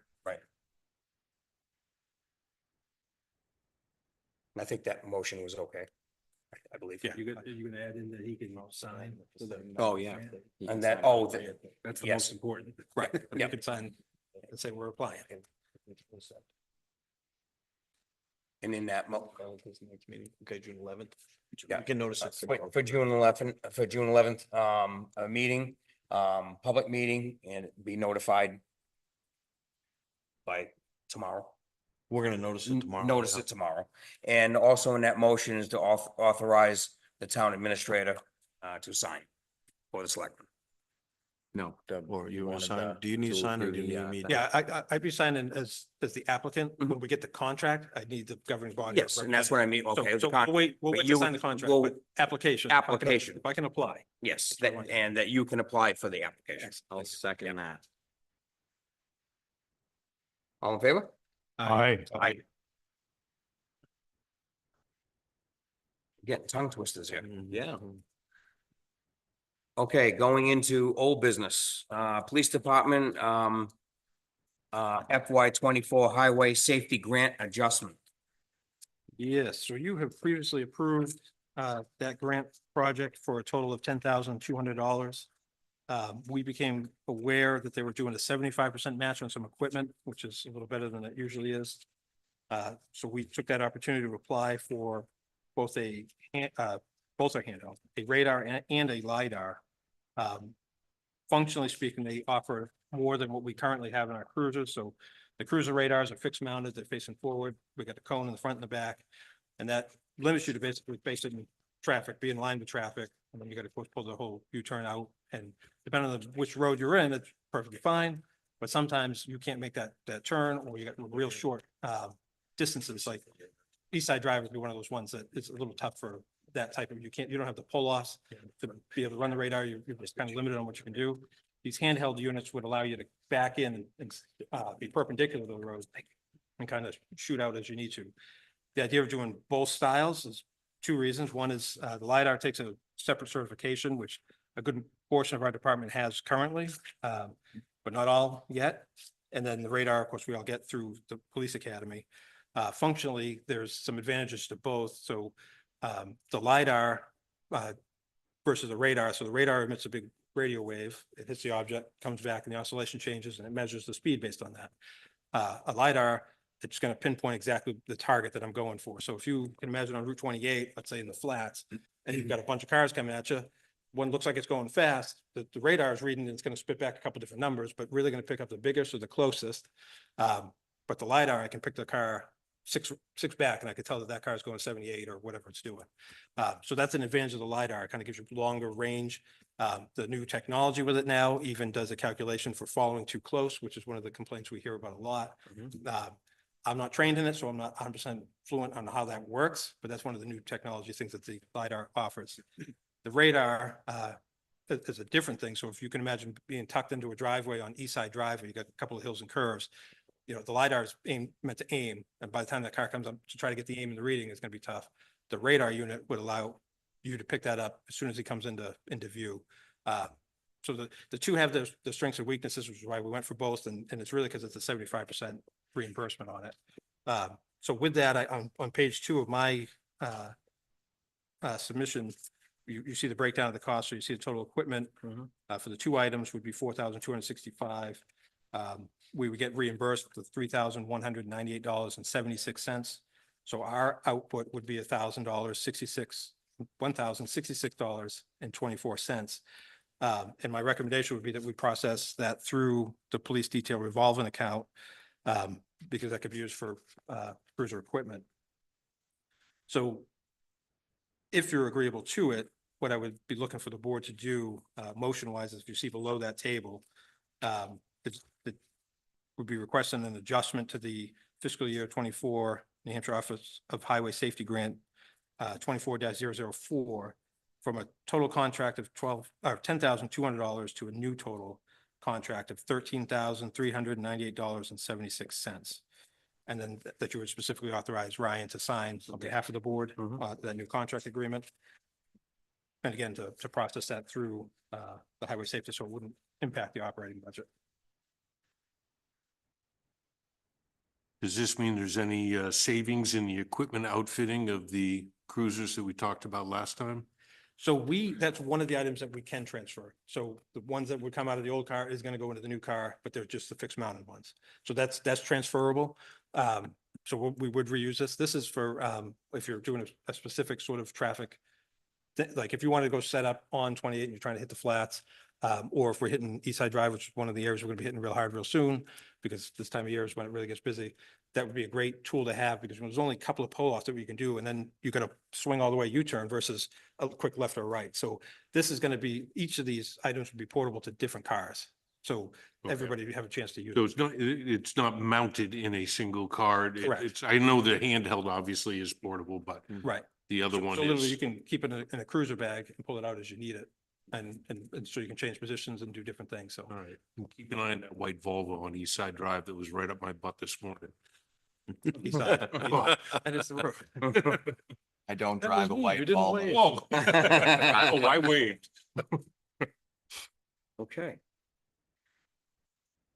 All right, I'll make a motion to approve the police chief, Alton PD Highway, for a PD Highway Safety Grant 24-004 grant agreement for highway safety, amending the FFY 24 awarded before for $10,200 to now $13,398.76, coming out of the police detail revolving fund.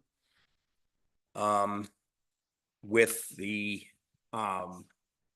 authorization of the town administrator to sign.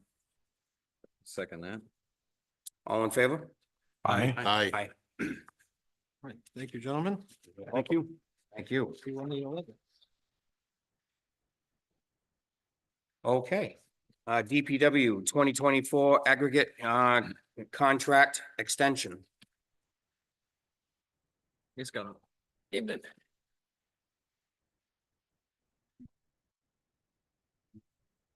Okay.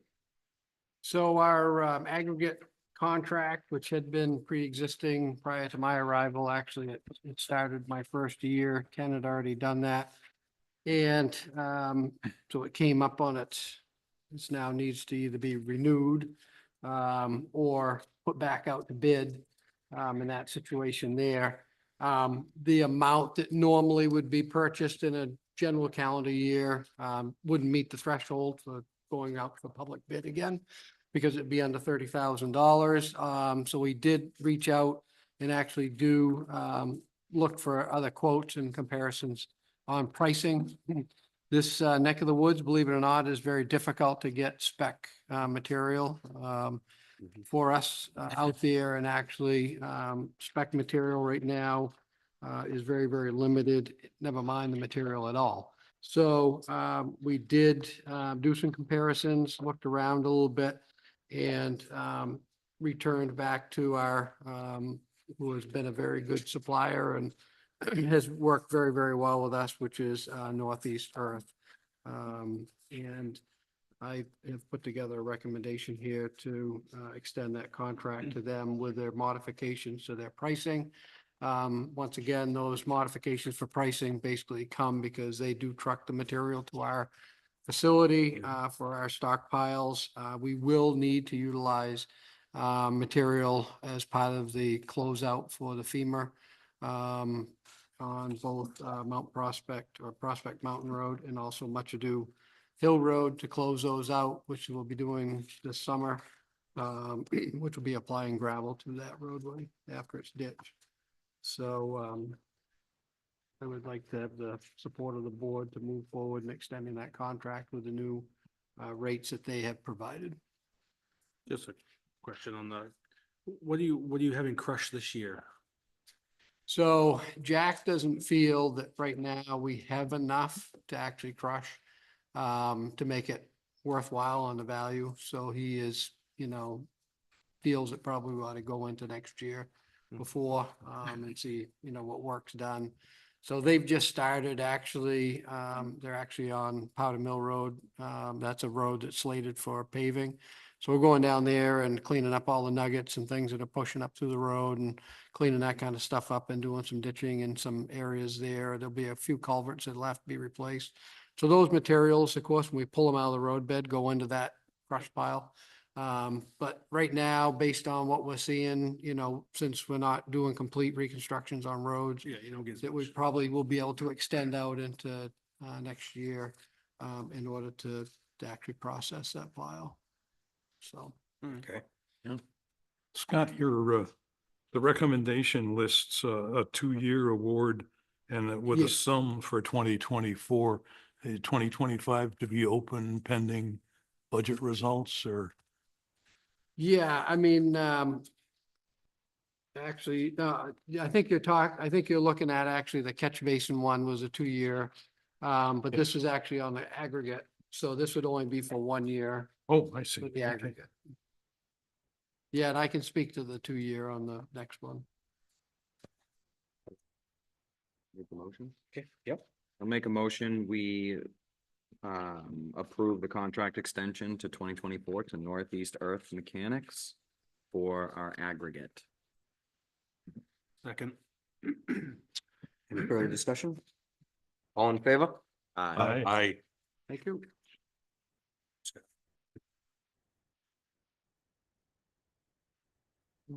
Okay, DPW 2024-2025 catch basin cleaning contract extension.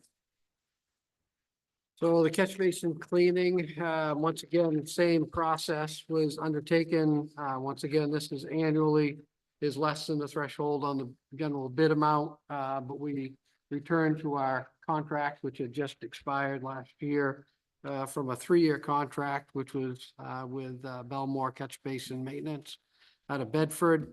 Reached out to them relative to pricing. They did hold a price consistently for 3 years. I do know that, once again, that it was, quite low, because over the last few years, of course, there's been some serious change in pricing, as people have seen with inflationary aspect of things as well as the demand. We did reach out to, other catch basin cleaning companies to get prices, and, we did find that, currently that, Mr. Belmore is still, he's willing to actually on a, to do a phase in, because currently his rate under the state contract is, quite a bit higher than what it currently, he had been doing it for us, by about $100 an hour. Okay. So, he's willing to do a phase in on, with a 2-year process, at $215 for the 2024, and then, for 2025, go to the state rate at $250. Which I think is pretty comfortable. Understanding, once again, we're on a default budget, so we will only be able to utilize the funds that were allocated for 2023, which is $11,246 for the budget to be able to do those catch basins. So we will, once again, back into the number on an hourly, and clean what basins we can. We go out and triage those, and the staff will go out ahead of time and probe those, and we will mark them and then make a list, and then do the worst basins, and hopefully we'll be able to get the ones that we'll be able to do that. So it'll give us a few days. I think we get roughly about 5 days, depending on, you know, how the hourly work schedule works for them. Sometimes we work 10-hour days, but if they come in the fall, we've already shifted over, so it works out for us pretty well. Okay. Any question? No? I make a motion that we accept the contract extension for 2 years, the 2024 to 2025, to Belmore Catch Basin Maintenance of Bedford, New Hampshire. Do you need the sum, Ryan? In the amount Yes, we of have to. $11,246. Yeah, I think it would For the be year. more appropriate if we did the 24 amount of Two Oh, I'm sorry. fifteen of $215 per hour. Okay. and 25 for 250. Not to exceed the 11,246. 246. That's right. Right. The 2024 hourly rate of $215 per hour and the 2025 rate of $250 per hour in this calendar year for 2024 to not exceed $11,246. We have a second? Second. All in favor? Aye. Much. Thanks, Thank Scott. you. Appreciate that. Okay. Thank you. Thank you, Scott. Have a good you, evening, Scott. Good Scott. night. Thank you. Selectmen's email. My favorite subject, Mhm. I'd like to discuss this in two separate sections or categories. After our Rock'em Sock'em discussion last meeting, I would like to ask if we would consider for Board of Selectmen's emails, and some of this may already be in place, that we maintain the Board of Selectmen read file in Stacy's office that's accessible to all the board members, and that any email or correspondence that's addressed to the Board of Selectmen be placed in the file, and that Ryan or other town staff members note on the emails or the correspondence if some action is taken, such as referred to Highway Department or discussed with building inspector. And then the selectmen review the folder, and they can request, any selectman can request that any issue of concern can be added to the next Board of Selectmen meeting using the agenda amendment method if there is an issue that the selectman feels needs to be addressed. And then, of course, if it's accepted for an addition to the next meeting agenda, whatever action is taken will become part of our permanent record. I think this will allow those of us who are concerned about maybe missing an email or a letter to have the opportunity to make sure we don't miss it. Will also allow us to see a little bit more of what concerns maybe come forth from the town and how they're being handled by the town.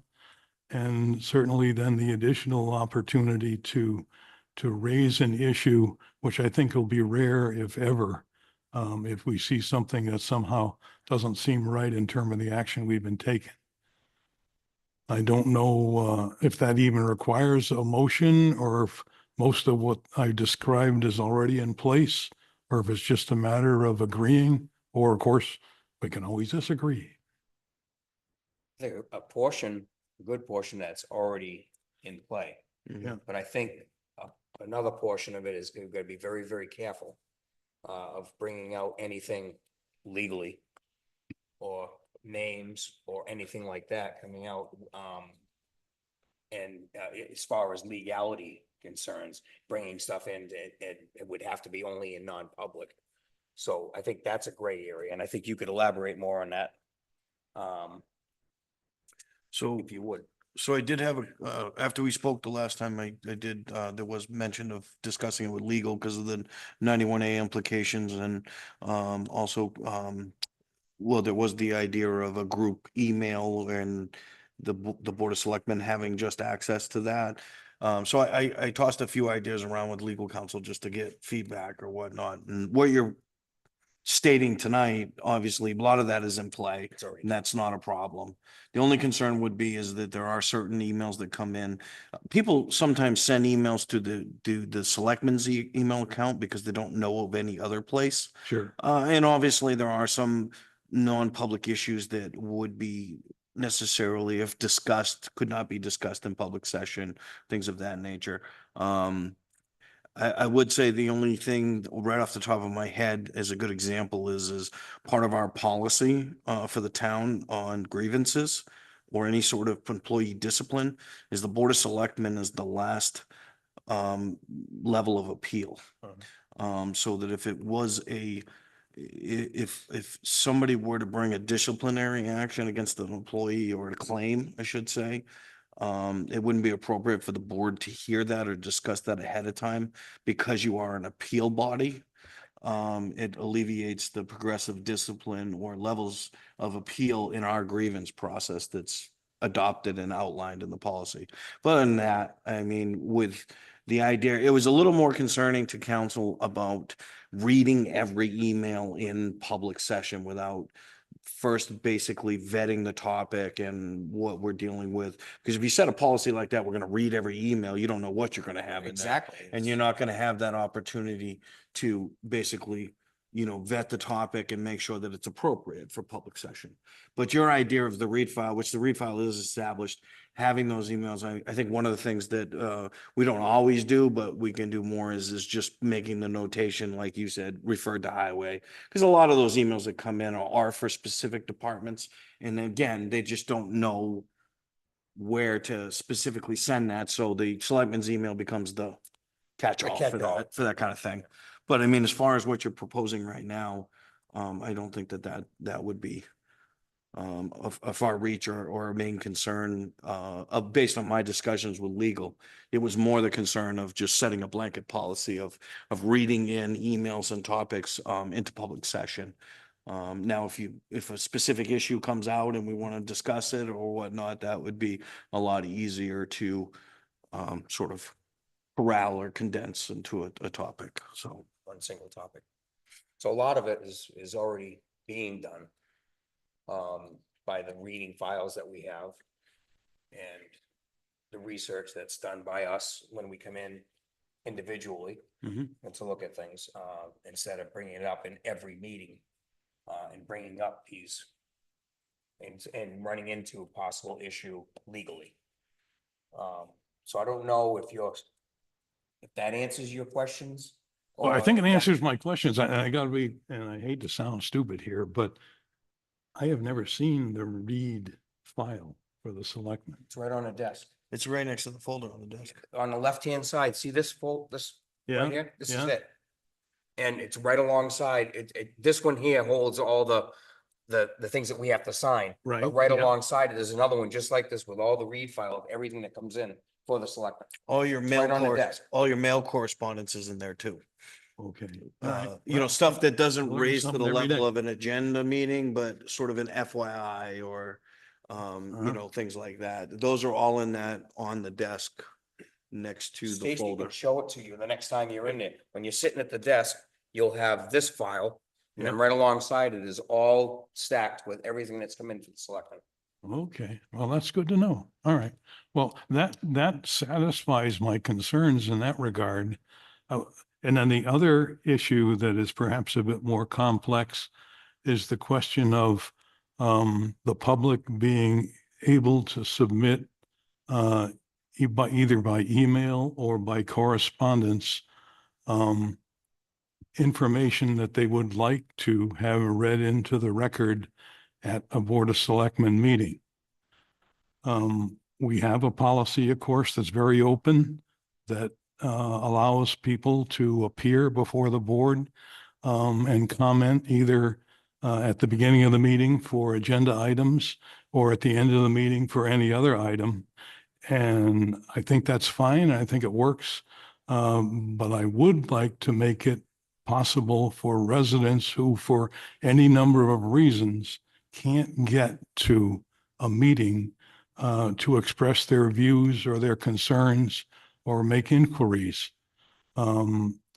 And I know that most people can if they really need to, but I think we need to consider that there are people that work second shift, or there are people who have a long-term care issue at home that they have to be at home, or even something as simple as a single parent with 3 kids that's trying to make ends meet and can't afford a babysitter. That if they want to submit a written communication, either in writing or by email, and they request that it be read at the Board of Selectmen meeting, that we respect that request and do so. I also think there are some people who won't come forth at meetings, although they have concerns, because they're nervous about speaking in public and they feel more comfortable writing something out. I would like to allow that. I don't think it would produce a shower of emails or cause our meetings to be extensively longer than they are now. But I would also say that if by chance we adopt that policy and then it proves to be troublesome or causes a great deal of disruption, it's simply a policy adopted by this board. It could be altered or changed by this board or any future board. So it doesn't have any permanent implications if we agree to it. I took the liberty with my trusty Scotch tape of adding a statement to our current public participation policy, which I think spells out what I'd like to be able to do. I realize this would have to be reviewed by council and so on, because this is always a touchy situation, but I can't imagine anybody raising any major issues with it. And so I would like to proceed with that. And also to make certain that the public knows that they would have this right. And I'll tell you, well, there's one other thing I wanted to mention, but it's not really part of this discussion. So I don't know if you gentlemen would be receptive to that. If so, I would make a motion to approve it, subject to legal counsel approval of the verbiage. And look for a second, and then we can discuss. Or if you think this is something we don't want to do, and we don't want to give the public this opportunity for input, then you can vote it down. I think my biggest concern with this would be that we're basically giving them the blanket okay to have anything read into our selectmen meeting. And I That would think, be my biggest concern. and I think that's where the issue comes in legally of what can be read. It would have to be looked at first. If Well- it was mentioning someone's name or something personal or an employee or anything like that, and then it can't be read in public. Well, if- I would if it's come certainly, to we us. could I think consider that's- having Ryan review for that possibility. But I don't know if it's any different than anybody coming forth speaking personally to the board. Unless you're gonna cut them off and say, I'm sorry, you can't say that. Well, generally, people that come to the board either talk about an agenda item for 3 minutes. Yeah. And usually give input. And they may ask a question and the board sometimes will answer, other times no. It's here to listen to what they've got to say. Right. And then the second one is for any subject. So people have that opportunity already. And I understand, I think if I understand you correctly, you're saying for the people that can't make it here to be able to call in and write in and we announce what their question was in our selectmen meeting. Essentially, yeah, that's That's right. what you're saying. Yep. I thought we were, that would make it so that there would be no like person-to-person contact. Like if they wanted us to read something and we had a question about it, we asked the question, we There's nobody wait here. for an answer. Right. That yeah. would be my only other. That is a downside for yeah. sure. They don't get to make any inquiries other than what they've written down. And we don't get the opportunity to inquire about any clarification so we make sure that we understand what it is that they're saying. But of course, we can go back in writing in those few times when that's actually an issue. I don't mean to be rude or anything like that. I think we give people adequate time. We meet twice a month. And the agenda is put on prior to that, at least 24 to 48 hours, 24 hours ahead of time, what At the least, agenda, yeah. at least 24 hours 24, prior yeah. to a meeting. There's ample enough time to ask questions or to make arrangements to make sure to be to a meeting. If it's a public meeting, it's publicly noticed. If it's a selectmen meeting, it's publicly noticed. People know. Where do you draw the line? I guess what I'm saying is, where do you draw the line of information? Where do we have to pull people in? Or when is it just the opportunity of the people to do their own due diligence to come to a meeting? And if they truly have an issue, they'll be here. Through hell or high water, they'll be here. And I think you have to draw the line eventually as to how much information you gotta tell people what to do to come to a meeting if they have a concern. They already know they can call the office, they can call the departments directly. They can come into the office to speak with the administrator. They can talk with Stacy, the secretary. You're trying to make it so that almost no one is left behind. If you know what I'm saying, and it's, I don't know how else to say it. The information is out there for people to come in and go to a meeting. A lot of times there's nobody here. Yeah, most times there's nobody here, And we but have, sometimes if there's a hot issue, you know what? They're all here. agree. They're gonna make sure they're here if there's a hot issue. So I think we're doing okay just the way we are, in my opinion. But I back think we're off. doing well. I just think that this is an additional avenue that we could make available. I'm not suggesting that we put pressure on anybody to It's write a almost like- letter or come in. It's almost like the tax, let's say the tax bill. Are we supposed to go to each and every house and drop off the tax bill? Or I think, no, it's notified, it's sent out, and people have the responsibility, and it's their duty to send them in. Yep, I get, Okay, and it's somewhere along the line, we gotta stop. I'm gonna say, babysit. There's meetings, you know when the meetings are, this is when they're gonna be, this is the time, these are the days that we meet, be here. That's my opinion. Would it be possible to have a non-public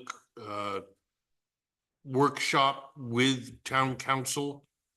Maybe before one of our meetings, that we can talk this through and get the pros and cons from the legal expert. You know, and I don't mean to insult you guys, but it's getting filtered to come to us straight from the horse's mouth. And It's very expensive, but if you're willing to pay the money for it, that's okay, because it's not covered under general coverage. Meaning, travel, mileage, them physically coming here. I most certainly, you can do whatever you choose. I'm just advising you of the fact that it is expensive. But the other thing that I could do too is if you want a legal opinion, I can have them write something and then you can read it. And then it's not filtered through anything. But yeah, I mean, any one of these options is fine. I mean, he cautioned against the fact of setting, again, this language, if you look at it, it's exactly what he stated. And it's not that we can't change the language that Dick is proposing, but it says right here, the board chair will read. There is no room for vetting. You're setting a word policy. It's not may or could or upon review choose to. There's no, that's basically a firm language at that point, that if somebody were to, because and if I may just elaborate on what Dick had asked about, it's no different than someone coming in public. Well, the participation policy that was drafted and put in place was because we had people that arrived here and became disrespectful, swearing, vulgar. And you're right, we did have them removed. We had the ability to tell them that if you cross that line, you become aggressive, you shout at or disrespect the board, swear as your own public, otherwise just becoming disruptive and disorderly, you will be removed. And if you don't be removed, the board will basically recess until the police remove you. And of course, fortunately, that did happen on a few occasions. And I think he was only really cautioning on the fact that when you putting language into a policy that's definitive by saying shall. So no matter what, if somebody says that, according to our policy, without violating our own, you pick it up and you have to read it. He was just cautioning that there'd be some method of the ability to vet something that isn't appropriate, not vet a topic or, hey, I don't think the board should listen to, swap shop talk or something like that and just pull it out because somebody wants to correspond. It's just for the fact that sometimes you get the hot-headed keyboard, rantings that come out, and having the ability to filter something like that it doesn't belong in public input. Well, I, Something along those lines. So, and I don't think that's what you were intending to No. do, but that was more the cautioning. So I tried to cover that by making the provisions subject to the same provisions that are spelled out below that are given for the public speaking in person. Maybe the verbiage is not as good as it ought to be. Or we could certainly add that the board chair reserves the right to decline to read or to remove portions of any written communication that are offensive, yada, yada, yada. Which I think would cover that. I'm just looking to get as much public input as we can get and give people who might not have the opportunity with a reasonable amount of convenience. Certainly, if you're looking at life and death, you'll make the meeting come heck or high water, but that's not the case for most of these issues or for most of our citizens.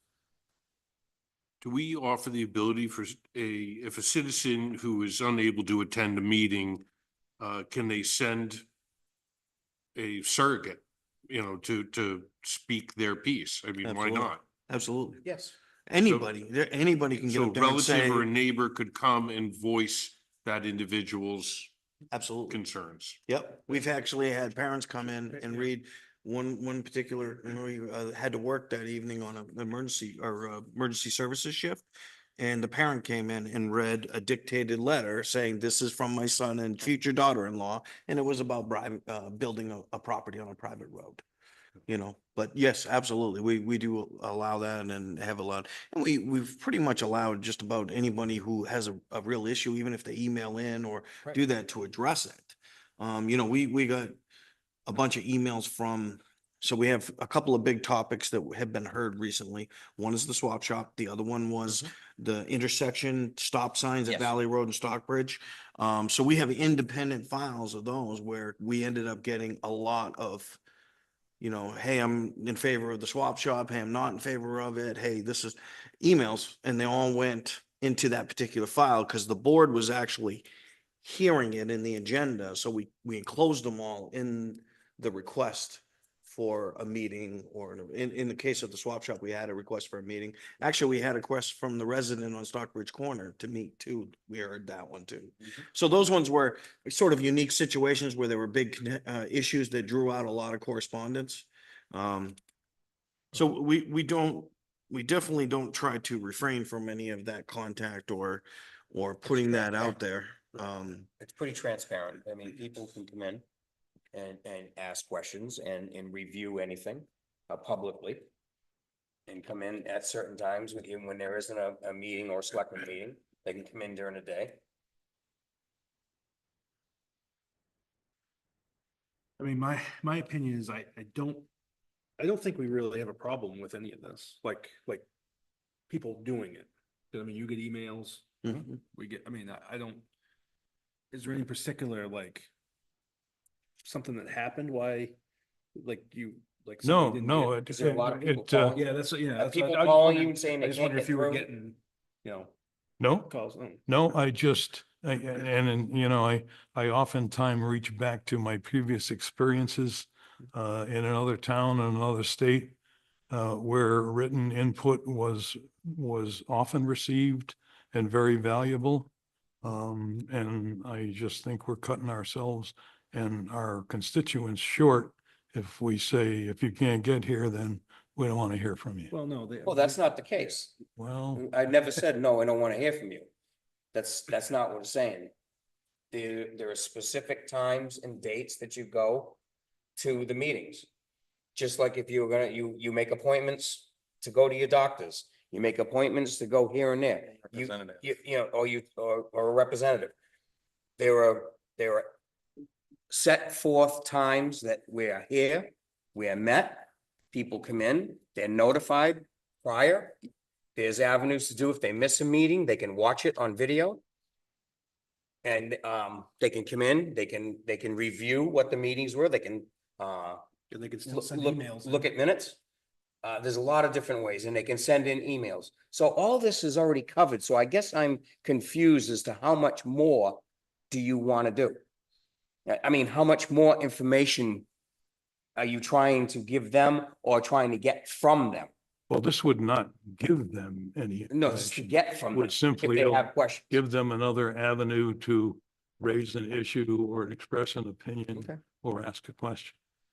So is it possible, Richard, that because we do have that file in there and that if you go through and read that file and something strikes you as, I think the board needs to hear about this, then there's got to be a vehicle that he can relay that to try and get that on the agenda and say, I think this particular email out of the 70 is worthy of the meeting.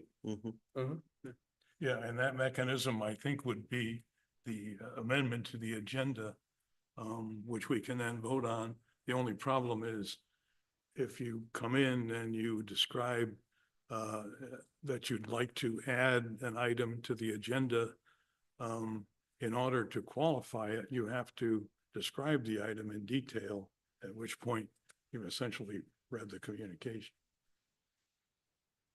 Yeah, but if you find something in the email while you're reading it, that's all you'd have to do is talk to Ryan or Stacy to get it on, like. We can put, if you think it should be an agenda item, we can put it on the agenda. If you simply Prior think to it's publishing something the that agenda. is That's like not a an non- informational only or something along those lines, you could probably just read it under public input.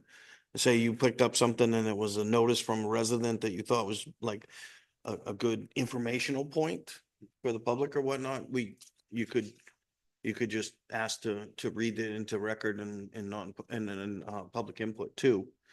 Or if you think it, most of the time, I would think it would rise to an agenda item if you wanted to discuss it with the board. Yeah. And then we could just get it onto an agenda or put it onto agenda at that point, right there. Stacy could get it put on as you noticed in the read file too. Yeah. I mean, I do think we can Planning board really. has that correspondences, category on the agenda, Mhm. And how do they decide what correspondence to read? The planner makes that decision.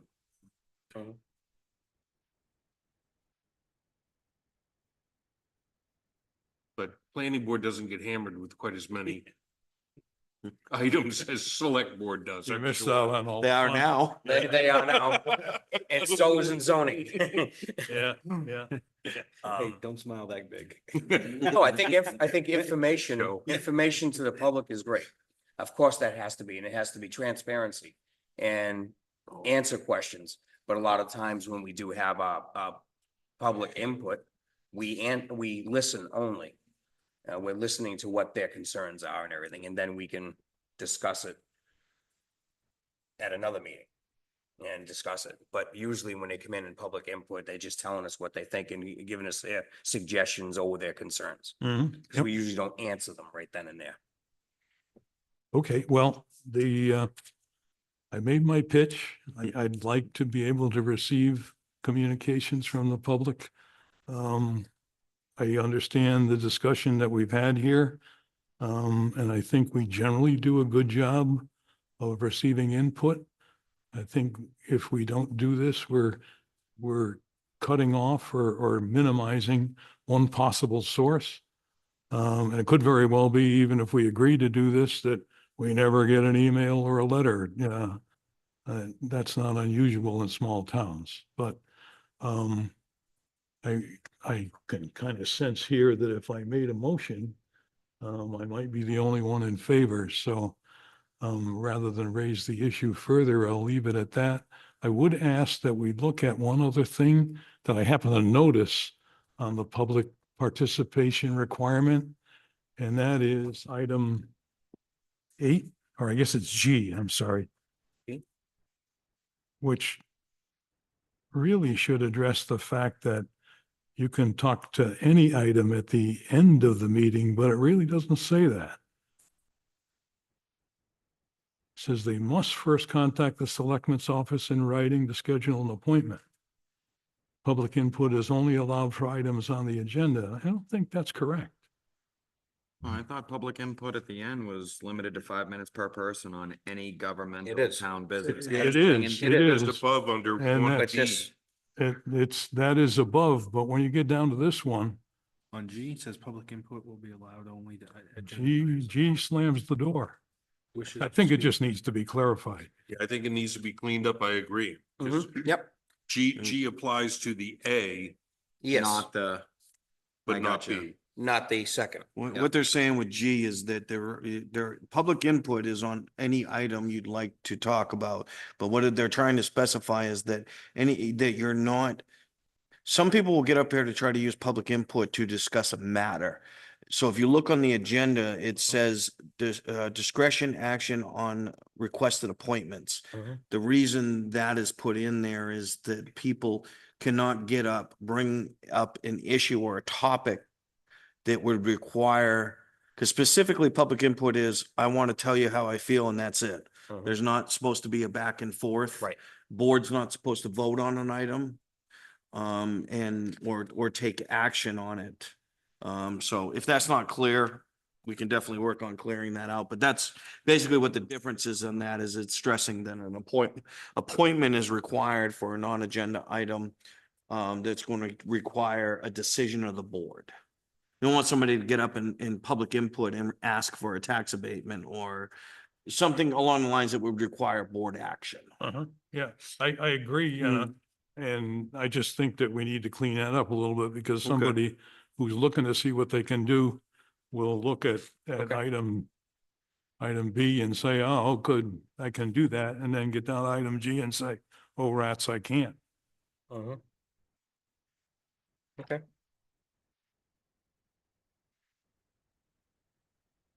All right. Anything else, Dick? Oh, No, sir, I think, Yeah. I am disappointed, but I respect the view of the board and we can move forward. well, thank you for your input and thank you for your concerns and, especially on G. I think that's a good idea to clean that up. And if that's all on that, then I will, ask, Drew, any, selectmen reports? Thanks for covering the planning board.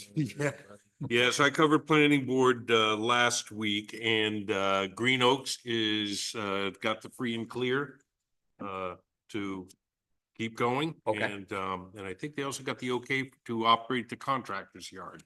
So, Okay, yeah, so all in all, it was a good day to a very long saga on that particular case. Mhm. And then the other item that came up was the arcade down at the At the bank? lake there, and that did not go over very well. There's a lot of complexities to that I'm not sure they're going to be able to work through. But, okay, So that's the excitement. okay, thank you. Richard? Yes, sir. We had our first of the 2024 hazardous waste collection sessions in Wolfboro on the 18th. And we'll be having another one in June, although I neglected to write down the date. And other than that, the hazardous waste program seems to be moving forward in good order. Good, thank you. I have Andrew? nothing at this time.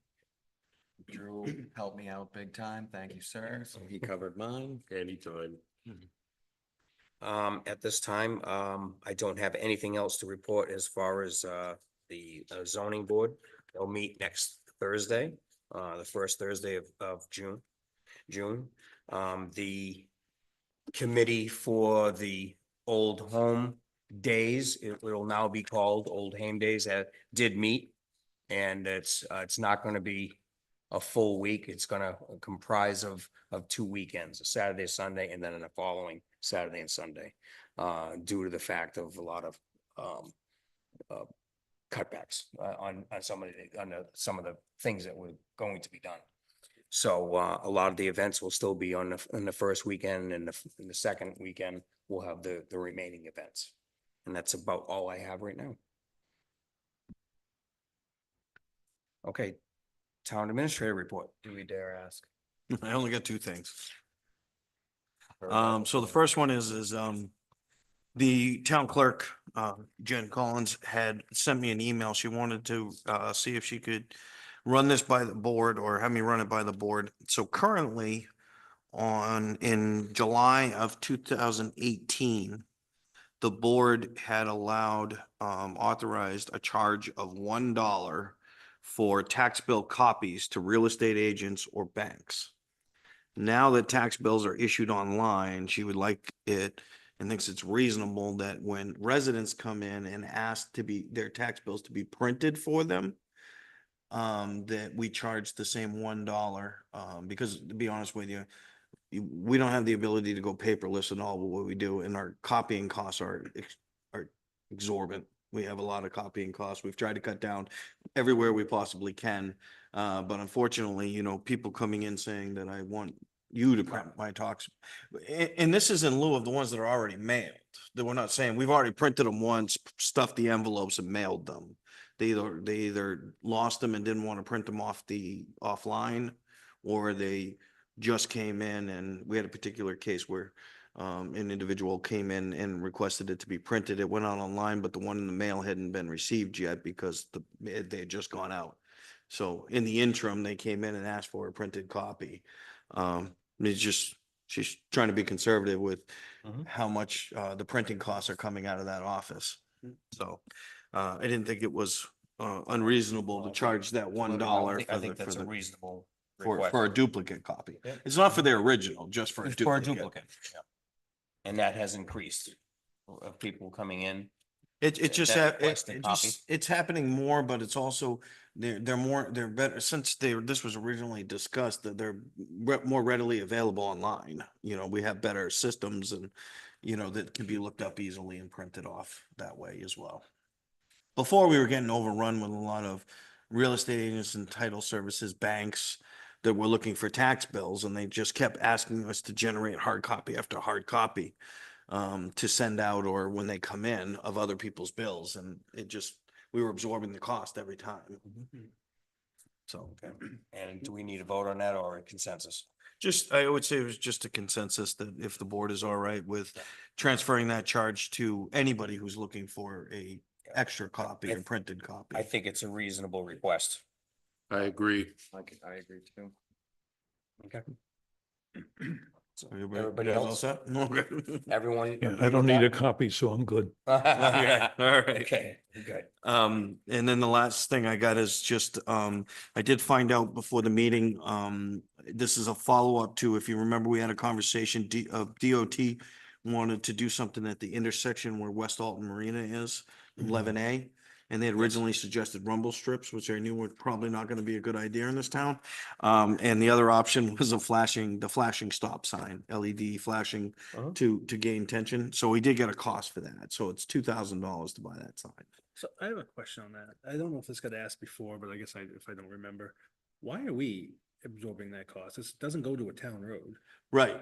So we don't absorb it if we go with their recommendation, but they're not going to do the other one. That's the thing, is that they don't provide or install flashing or cautionary signs. They will I absorb. said they put the strip tape, the reflective, maybe we should just try that first. We could. I mean, that's what he. Why not? That's what he said about the. The stop sign? They That's work what- great. That's what He they were goes, oh yeah, saying. they work great, so maybe we should try that. That's what we should do. Valid point. Put the tape on Valid it, point. but reflective tape on it. Yeah. Yeah, that's exactly what There's good two signs thought. that stop ahead and Mhm. sign. I think there's two signs on that road. So what's a strip of tape cost for? Get it, Andy. That's, no, I like that. I like that. And they I will, just don't know why we're absorbing the cost on the state. Yeah, so basically what they said in the email was, the email came from, from the, I forget what it is, the children. Yeah. oh, Well, I know, of but that's course. what they don't support that initiative because they say they find it's not effective. That the rumble, or forget what they call it. It's basically the rumble strips that go the other direction, traverse rumble strips. Yes, yes. So traverse rumble strips, is what they support in situations like that to gain driver attention. So basically they were gonna move forward with their initiative, but he knew what they were met with the last time they put rumble strips in our town. And he didn't want to go forward with that unless there was gonna be support for it. So I told him I would bring it to him, but I said I highly doubt there's gonna be support for any more rumble strips. I say they elected the. You like the tape? Yeah. No, I think the tape is good. State guy said it right He today. said, and Scott said. Scott said No, it. he- Both, but no, he- they he- both did. Scott He said did it said it first. too? The state guy He did? turned I around and heard said, Scott yes, said it, that's yeah. exactly. Oh, yeah, Yeah. He goes, that's been effective. Yeah, really? Yeah. I'm pretty sure that's what he. yeah, I think he did. He did. He said Go back that's to the effective, tape. but Scott said it also about the tape and the sign ahead of. All right, well, then if that's the consensus of the board, and we'll Yes. go that route first. Yes. Give it a whirl and I'll have the police department kind of. accidents have been there? I don't have the actual count. I do know that it's not necessarily, there's been a few accidents. Yeah. It's not an extreme number right now. Yeah. But what they've noticed is there's been a lot of extreme close calls that have been reported. So they keep getting calls to dispatch 911, with the whole comment, something has to be done. I just watched somebody drive right through, the intersection of 11A and 11 right into West Alton Marina thinking the road continued. I can't So. believe somebody did that. That's Well, you it's see him unbelievable. him at busy corner. Oh, yeah, yeah. Almost took the front of my car, yeah. Yeah. Yeah. Yeah, so we'll go, I'll talk to Scott, about the reflective tape first. Yep. And see if we can, work on installing that, and then once I'll get it sort of like the stop sign over on Valley and Stockbridge. Get a date of install and then start tracking activity from there. Yeah. And then we'll see, Yeah. maybe in a year, we'll see what See kind what of it does. activity there is before we go Absolutely. spending $2,000. Yes. Not to mention, we would assume maintenance of that too. Right. So Well, every that time it gets frees- hit, every time it goes down, Yeah. unfortunately, we would be on the hook for that. Mhm. So, okay, that's all I got. It's painless. Okay. That was actually pretty good. Okay. Approval of the minutes for May 7th, 2024, public session. Make a motion, we approve the May 2024 public session minutes. We have a second. Second. All in favor? Aye. Aye. Aye. Okay, approval of the May 7th, 2024, non-public minutes. We can release 1 and 3. I make a motion, we approve the May 2024 non-public session, releasing 1 and 3. Second. All in favor? Aye. Aye. Do we need to make a motion to seal these as well? No, the motion was to seal them that night, so Yeah. Okay. we only unseal the ones that we want to release. All So right. that one's still sealed. Well, that'll change after the next. Yeah. vote, I make a motion, we approve the May 2024 consent agenda. We have a second? Second. All in favor? Aye. Aye. Okay, discretionary action on requests for appointments. We have, Daniel Silva, nonprofit request, use of facilities. Yes, this request came in. I will say that, we did receive word from, I got an email, today from, Drew, stating a good fact that, the, nonprofit in question, was not current in the secretary office's database. They were not in good standing. They hadn't filed yet for 2024. But this request is just to have that appointment. I mean, it's up to the board whether or not they want to hear the appointment. By all means, if we send out notice that the appointment is granted, with the board's consent, I would actually indicate that they should bring proof of their nonprofit status, and current good standing at that point in time. before the next meeting. The only other thing about this that I did notice, because I went on and after Drew had emailed earlier, I had gone on and researched it a little bit more. That it's listed as a domestic consumer, and I don't know if some of you guys might have more experience than I do with nonprofits, but I don't believe that even if it has a nonprofit status, it's not like a 501(c) and traditional nonprofit, because I believe this is a cooperative for the Bowman Road development. And, obviously, these are questions that could be asked to the applicant along the way. But those are some of the questions I did under my recommendations. If you saw in that, I wrote yes, but further information is needed, because these are all a few things that the board would probably want to know before just granting this, especially where it's an every month. This isn't a one-time meeting. They're looking to utilize it and have this fees. They just asked for a public building. I would recommend that the only one that would be an option at that point in time would be the Bay Conference Center. Because the reason why is if you're holding a meeting regularly every month like that, the Bay Conference Center is a little less furnished, utilized, more for public use than, say, Pearson Road Senior Center has a commercial kitchen in it, has TVs, has a lot that we use for the senior things. I don't necessarily think scheduling a monthly meeting there is a good idea, and definitely not the town hall or the museum as a staff. So really, Alton Bay Community Center would be the only option. Can we limit them to the Alton Bay Community Center? We can, right? Yes, yeah, oh yeah, we could. Definitely. That's we why I could- asked where it was. Yeah, because they just didn't- actually, they didn't prefer, they just asked for a public building. So basically, they're asking for permission to come and talk to us about it anyway. Yes. So- Right. So, Granted. let's, do we have a motion to grant, to, Do we need a motion for that, old boy? Yeah. What's that? Yeah, to grant the appointment, just the appointment. Just to the come- appointment. Just the Just the appointment. appointment to come in and Right. talk, and Right. I'll Motion, actually, there you go. that's when I'll give him notice that he needs to bring in some paperwork about that, the nonprofit and stuff. no, I make a motion, we approve, Dan Silva to come down and talk to us about the nonprofit for use facilities. we have a second. Second. All in favor? Aye.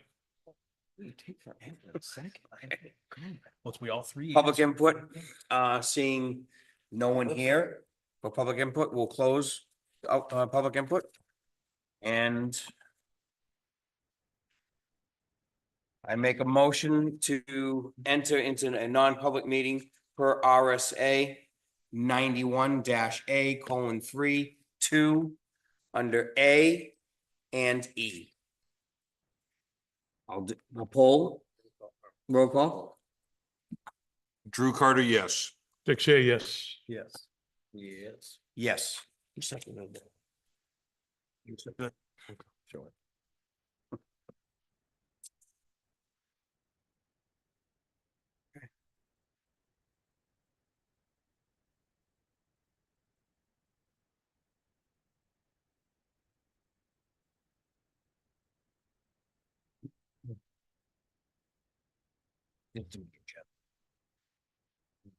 Why do I always confuse when we have to grant the appointment? I always forget we have. to- So that's right. No, I was looking at the, we did the consent agenda because you asked for it. That's good, that's.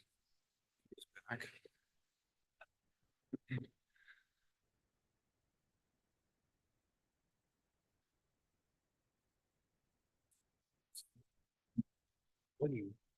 You name streets after you. One way? You don't second my shit. I was waiting. I was I was expecting. Well, You were sometimes like expecting? three of us go,